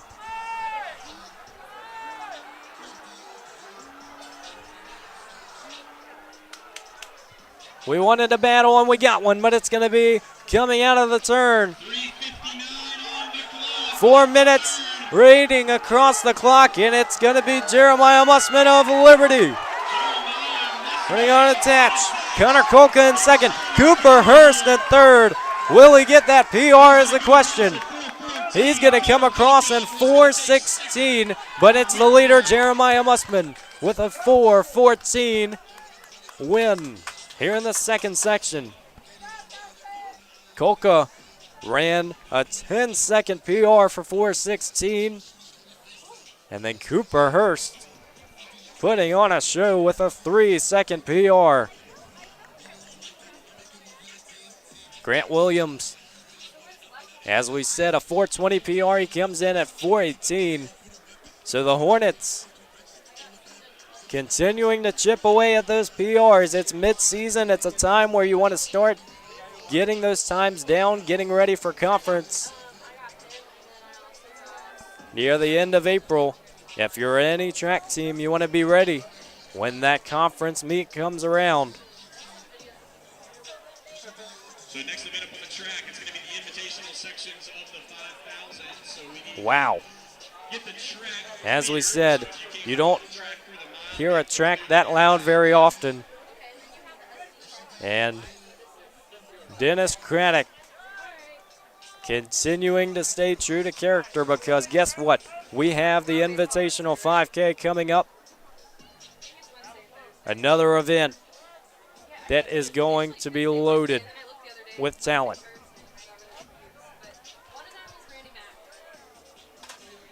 No time for breaks as we get ready to prepare for the women's invitational mile. The invitational 5K just finished the mile. It's a beautiful Friday evening. And fast times run all around.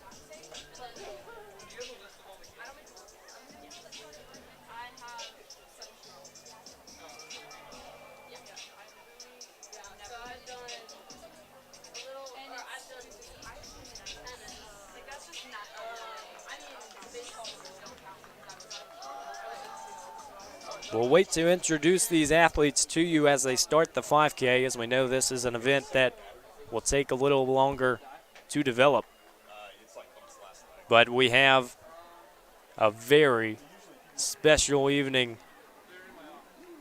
that continues to unfold here on LHSN. I'm Evan Gates, taking you through all the action. This entire LHSN crew has put in the work to make this meet pretty special. A tradition that for this track program, having it as Code Red Night this year,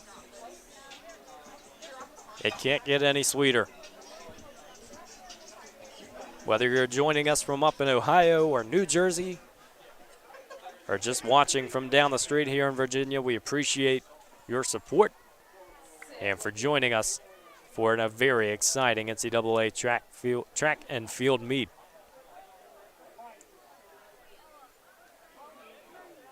Enfield still covered, lots of athletes either warming up or maybe trying to catch a breath after that mile.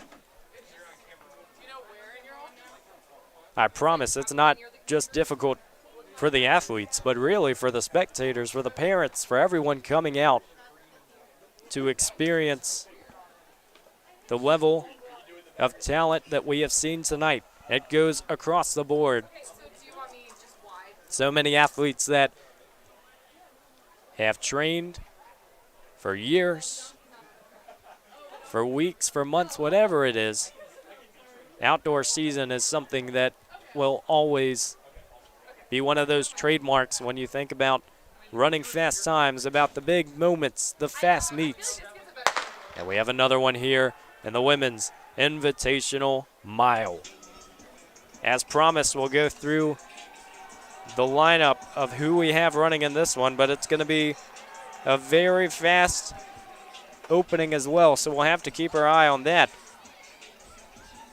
We've got it all for you here on LHSN. The women's 5,000 meter run. As Allison Dell gets out to a quick lead, Sarah James following right after.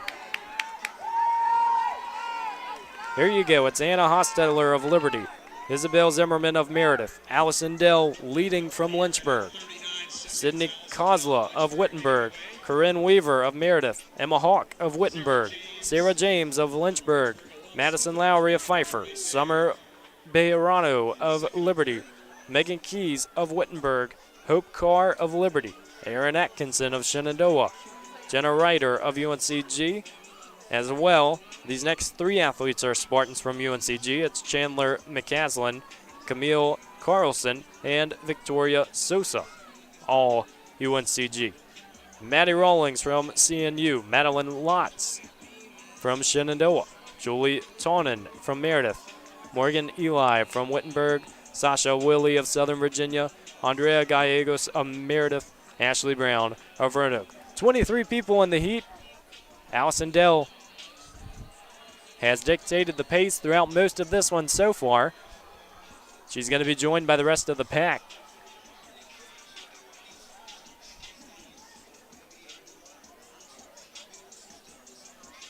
We know pacing can be so important. And as we see out in front, I believe that's Steph Burnett, one of the Lynchburg graduates, who is pacing this one out.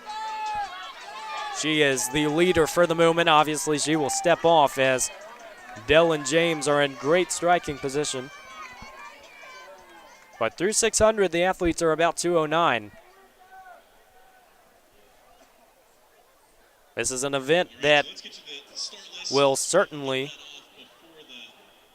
have a very, very strong finish, and it's going to have a lot of energy. But in a 5K, it takes some more time just to develop, to figure out what puzzle pieces you're playing with when the time matters.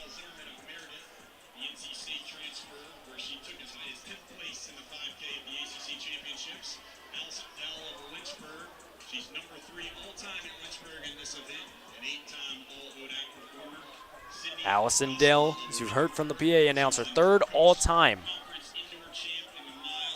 in Lynchburg history. So you know that this is a chance to continue writing that record book. If we weren't clear earlier, Laneza did break the Lynchburg school record. He broke the ODAC record that he already possessed. Went from 4:06 to 4:05. He cuts down.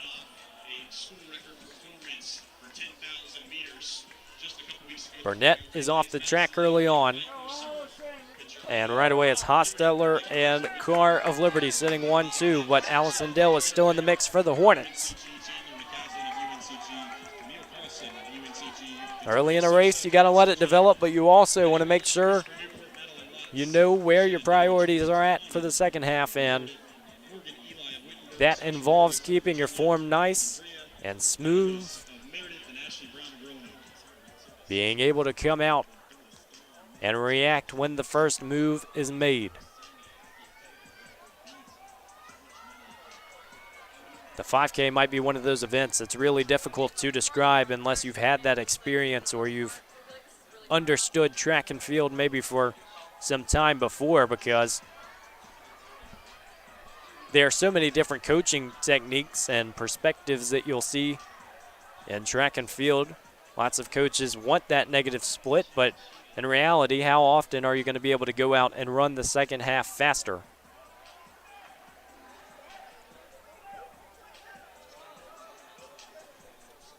You'll see throughout this race some warm-ups and cool-downs taking place on the inside. See those women's milers doing so for the Hornets. But right now, that's still Hostetler sitting in first, Zimmerman in second. That's your 1 and 2 seed.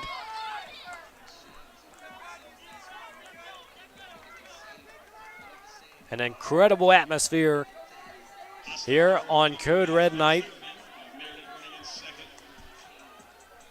We've seen Lynchburg find success really at every home event, but Dennis Craddock is normally the one you circle on your calendars because you know the competition is going to be out and about.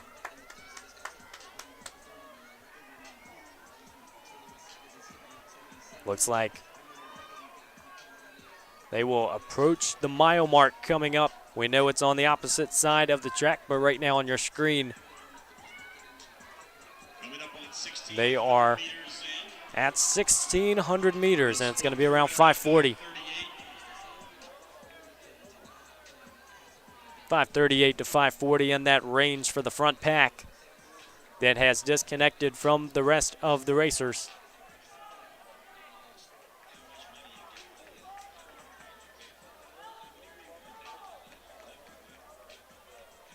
And Zimmerman is a few steps on everyone else, but again, it's early. Lots of moves to be made as Sarah James has emerged for Lynchburg. Hostetler is still on the inside. Again, how stubborn do you want to be on the turn? Because sometimes you can force those other runners outside, make them take a few more steps, and by the end of the race, that certainly adds up if you stay in that position. So it's about getting inside as quickly as possible.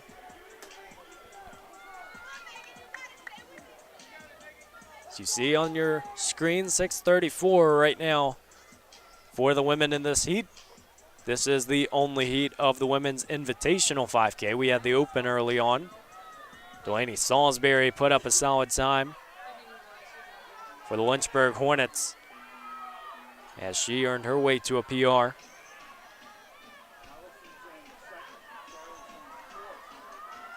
You might hear me refer back to the conditions quite often throughout this meet, but honestly, it's just because there are so many track meets that you don't know what factors you can manipulate. You can have a perfect track and a perfect field, but if the weather isn't right, or if you're feeling sick or hurt or any of those outside circumstances, you never know what you're going to get. And so to have these runners finding success, earning PRs, and posting times before conference meets, I have to think that it's a pretty great night to experience some track and field all around. Zimmerman still has that lead. You wonder if she will continue to clip down throughout the remainder of this race, or if she's just going to try to hold.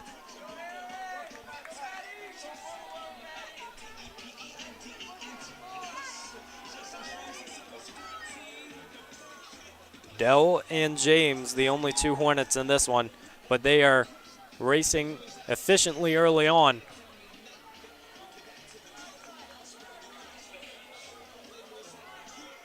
You risk when you lose the pack early on, you just don't know if that time will stick, and you don't know if you'll get the chance to reconnect later on, because lots of racers are going to try and continue getting that pace quicker.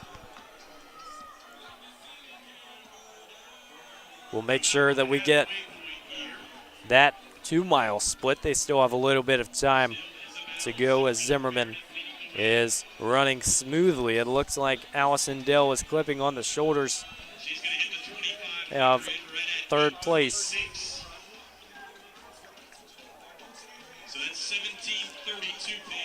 That's Sydney Kozla of Wittenberg in second that Dell is trying to pace with. Wittenberg, we've seen a few distance runners out these races. They are certainly apt at coming out and competing.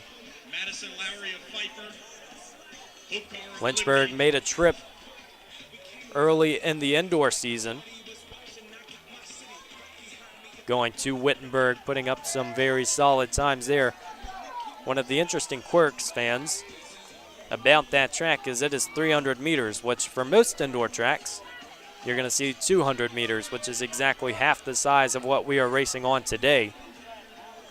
It helps just for the marks and splits, but having a 300-meter track is always an advantage because you're having a great opportunity to not make so many turns.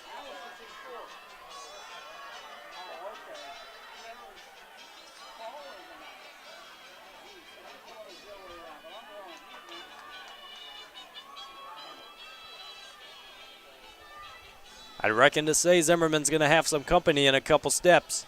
As Kozla and Dell are closing in, it's going to be 3 athletes in that front pack. Sarah James leads the second pack. Also a trio.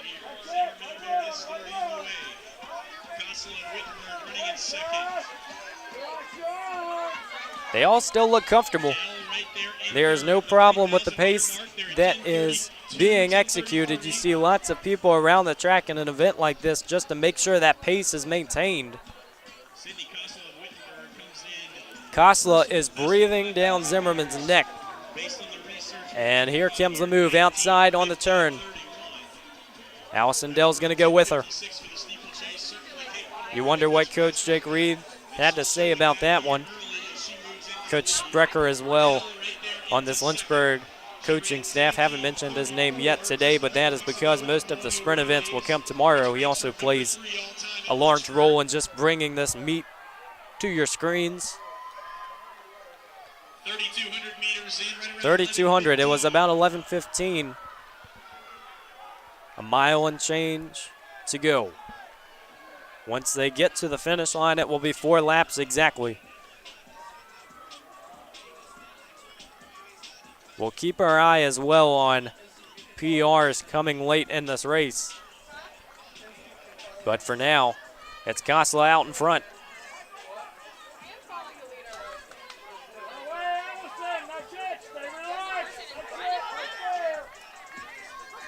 Kozla, Dell, and Zimmerman sit 1, 2, 3. 11:58 with 4 laps left to run. This pack of 3 working nicely together, led by Sydney Kozla of Wittenberg.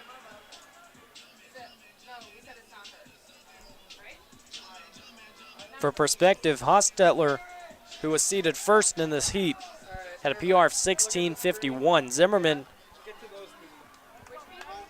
who led most of that race early on, is going to be 16:36. Allison Dell, 17:34. PR was last time out at the Colonial Relays. So you wonder what this last mile looks like if she's able to clip down. But Sydney Kozla, another one of those athletes with a chance to make a very big dent in her PR.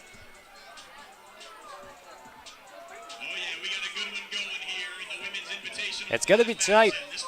And this last mile, who's going to make the move first will be a big question that they will have to decide.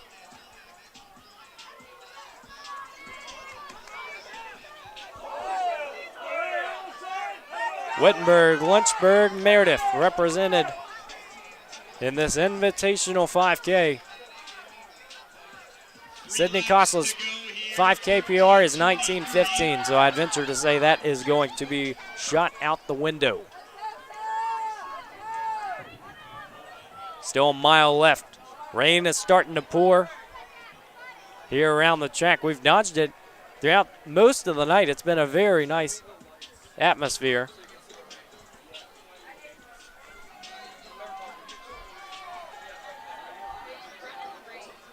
As you see right there, it's about to come down as we enter the climax of this 5K. We still have a few events left for the evening. You got to play with the cards you're dealt. And this front pack is making it work. 1,000 to go.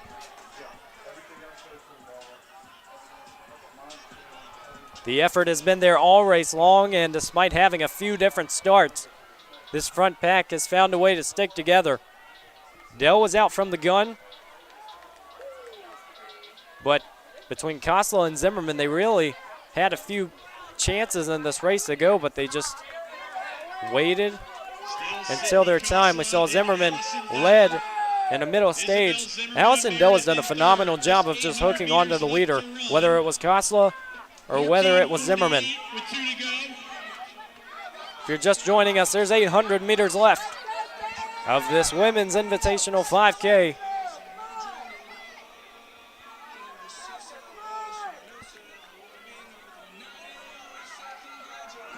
We're going to keep our eye out for what could be 3 PRs.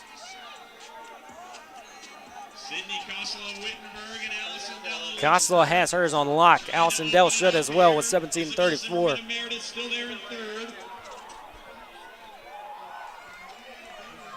They're going to approach about 600 left.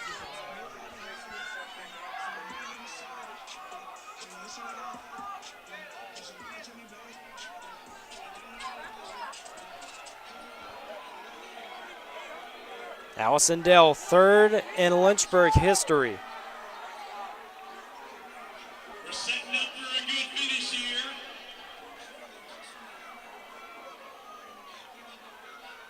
500 meters to run. A chance to maybe rewrite that. Allison Dell is in the lead, and she can sense it. Koslow is going to make her work.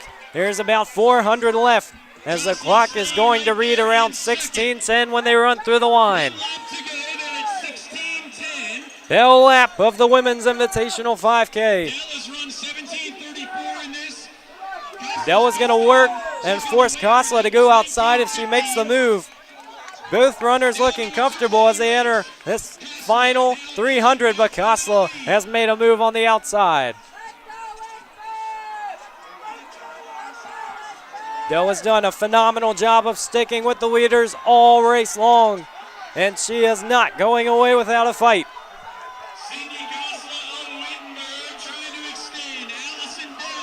The clock is going to read 16:49 with 200 left. Koslow about 10 meters on Dell, but anything can happen in the final 150. Down the home stretch we go. Koslow has thrown her PR in the trash, and Allison Dell is trying to do it as well. Dell down the home straight. Sydney Koslow of Wittenberg is striding to what could be about a 2-minute PR. Allison Dell has done it, and she is second in Lynchburg history. Zimmerman, who led in the middle stages, Isabel Zimmerman of Meredith, comes in third. We'll wait to make the time official for Allison Dell. Sarah James is going to get around 17:49. We knew it was going to be special. And Allison Dell, who runs a 17:28, has once again thrown down another PR.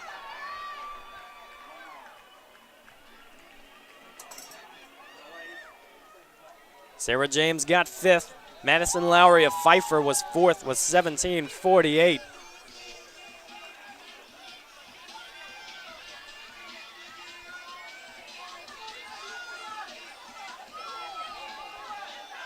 Here in this women's invitational 5K, Sarah James had a PR of 17:50.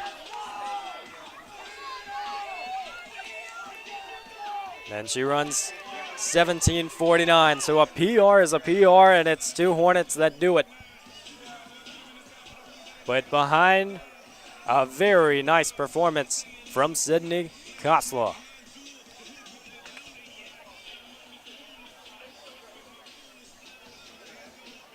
Rain started pouring pretty consistently in that one. The Lightning was in the far, far distance. Obviously, we're still having this meet, so not an extremely difficult threat at the moment, but it was putting on a show in the sky as the runners started making their way to the finish line. Dennis Craddock Coaches Classic right here on LHSN from Lynchburg, Virginia.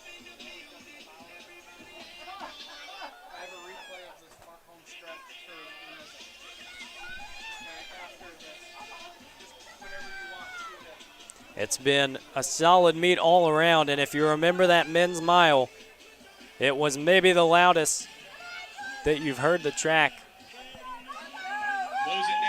But every single event has really brought the same energy. It's just been something that back and forth here at Dennis Craddock you come to expect.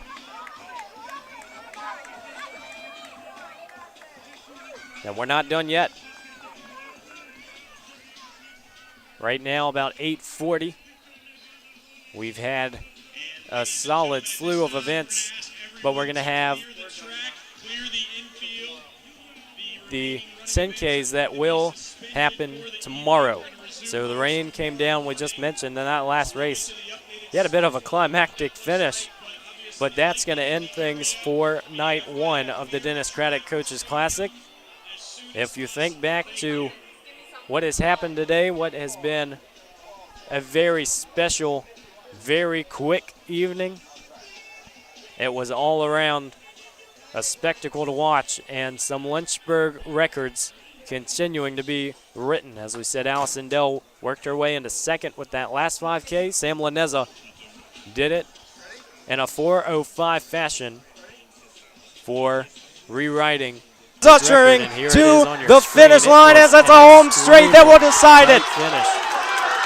And really, Laneza is running with Toma, and they're running very quickly. A chance for a PR, and Sam Laneza is going to get it with 4:05. That earned him the victory in that heat. It was one of the events that, if you saw it, you're not going to forget, as have been and so it ended up being the special evening we made it out to be. So, it's a 4:05.41 finish for Sam Laneza. As we said on the Lynchburg Hornets Sports Network, he will have continue two of the Dennis Craddock Coaches what has Classic been an outstanding so I'm Evan Gates. We appreciate resume, you joining us.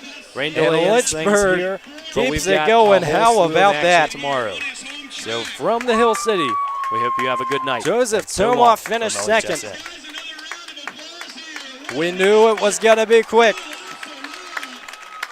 And the energy still pulsing through the entire crowd. We've got more heats coming, but you can't help but absolutely appreciate the effort that these men have put in today. Sam Laneza, 4:05.41.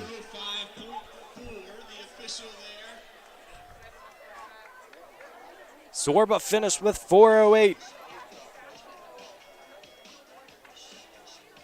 Laneza will move into 8th all-time in Division III. And a mile that, from the gun, had the potential to be special. Tor Ho Tung Davidson, maybe one of the unsung heroes in that one, because he executed his pacing duties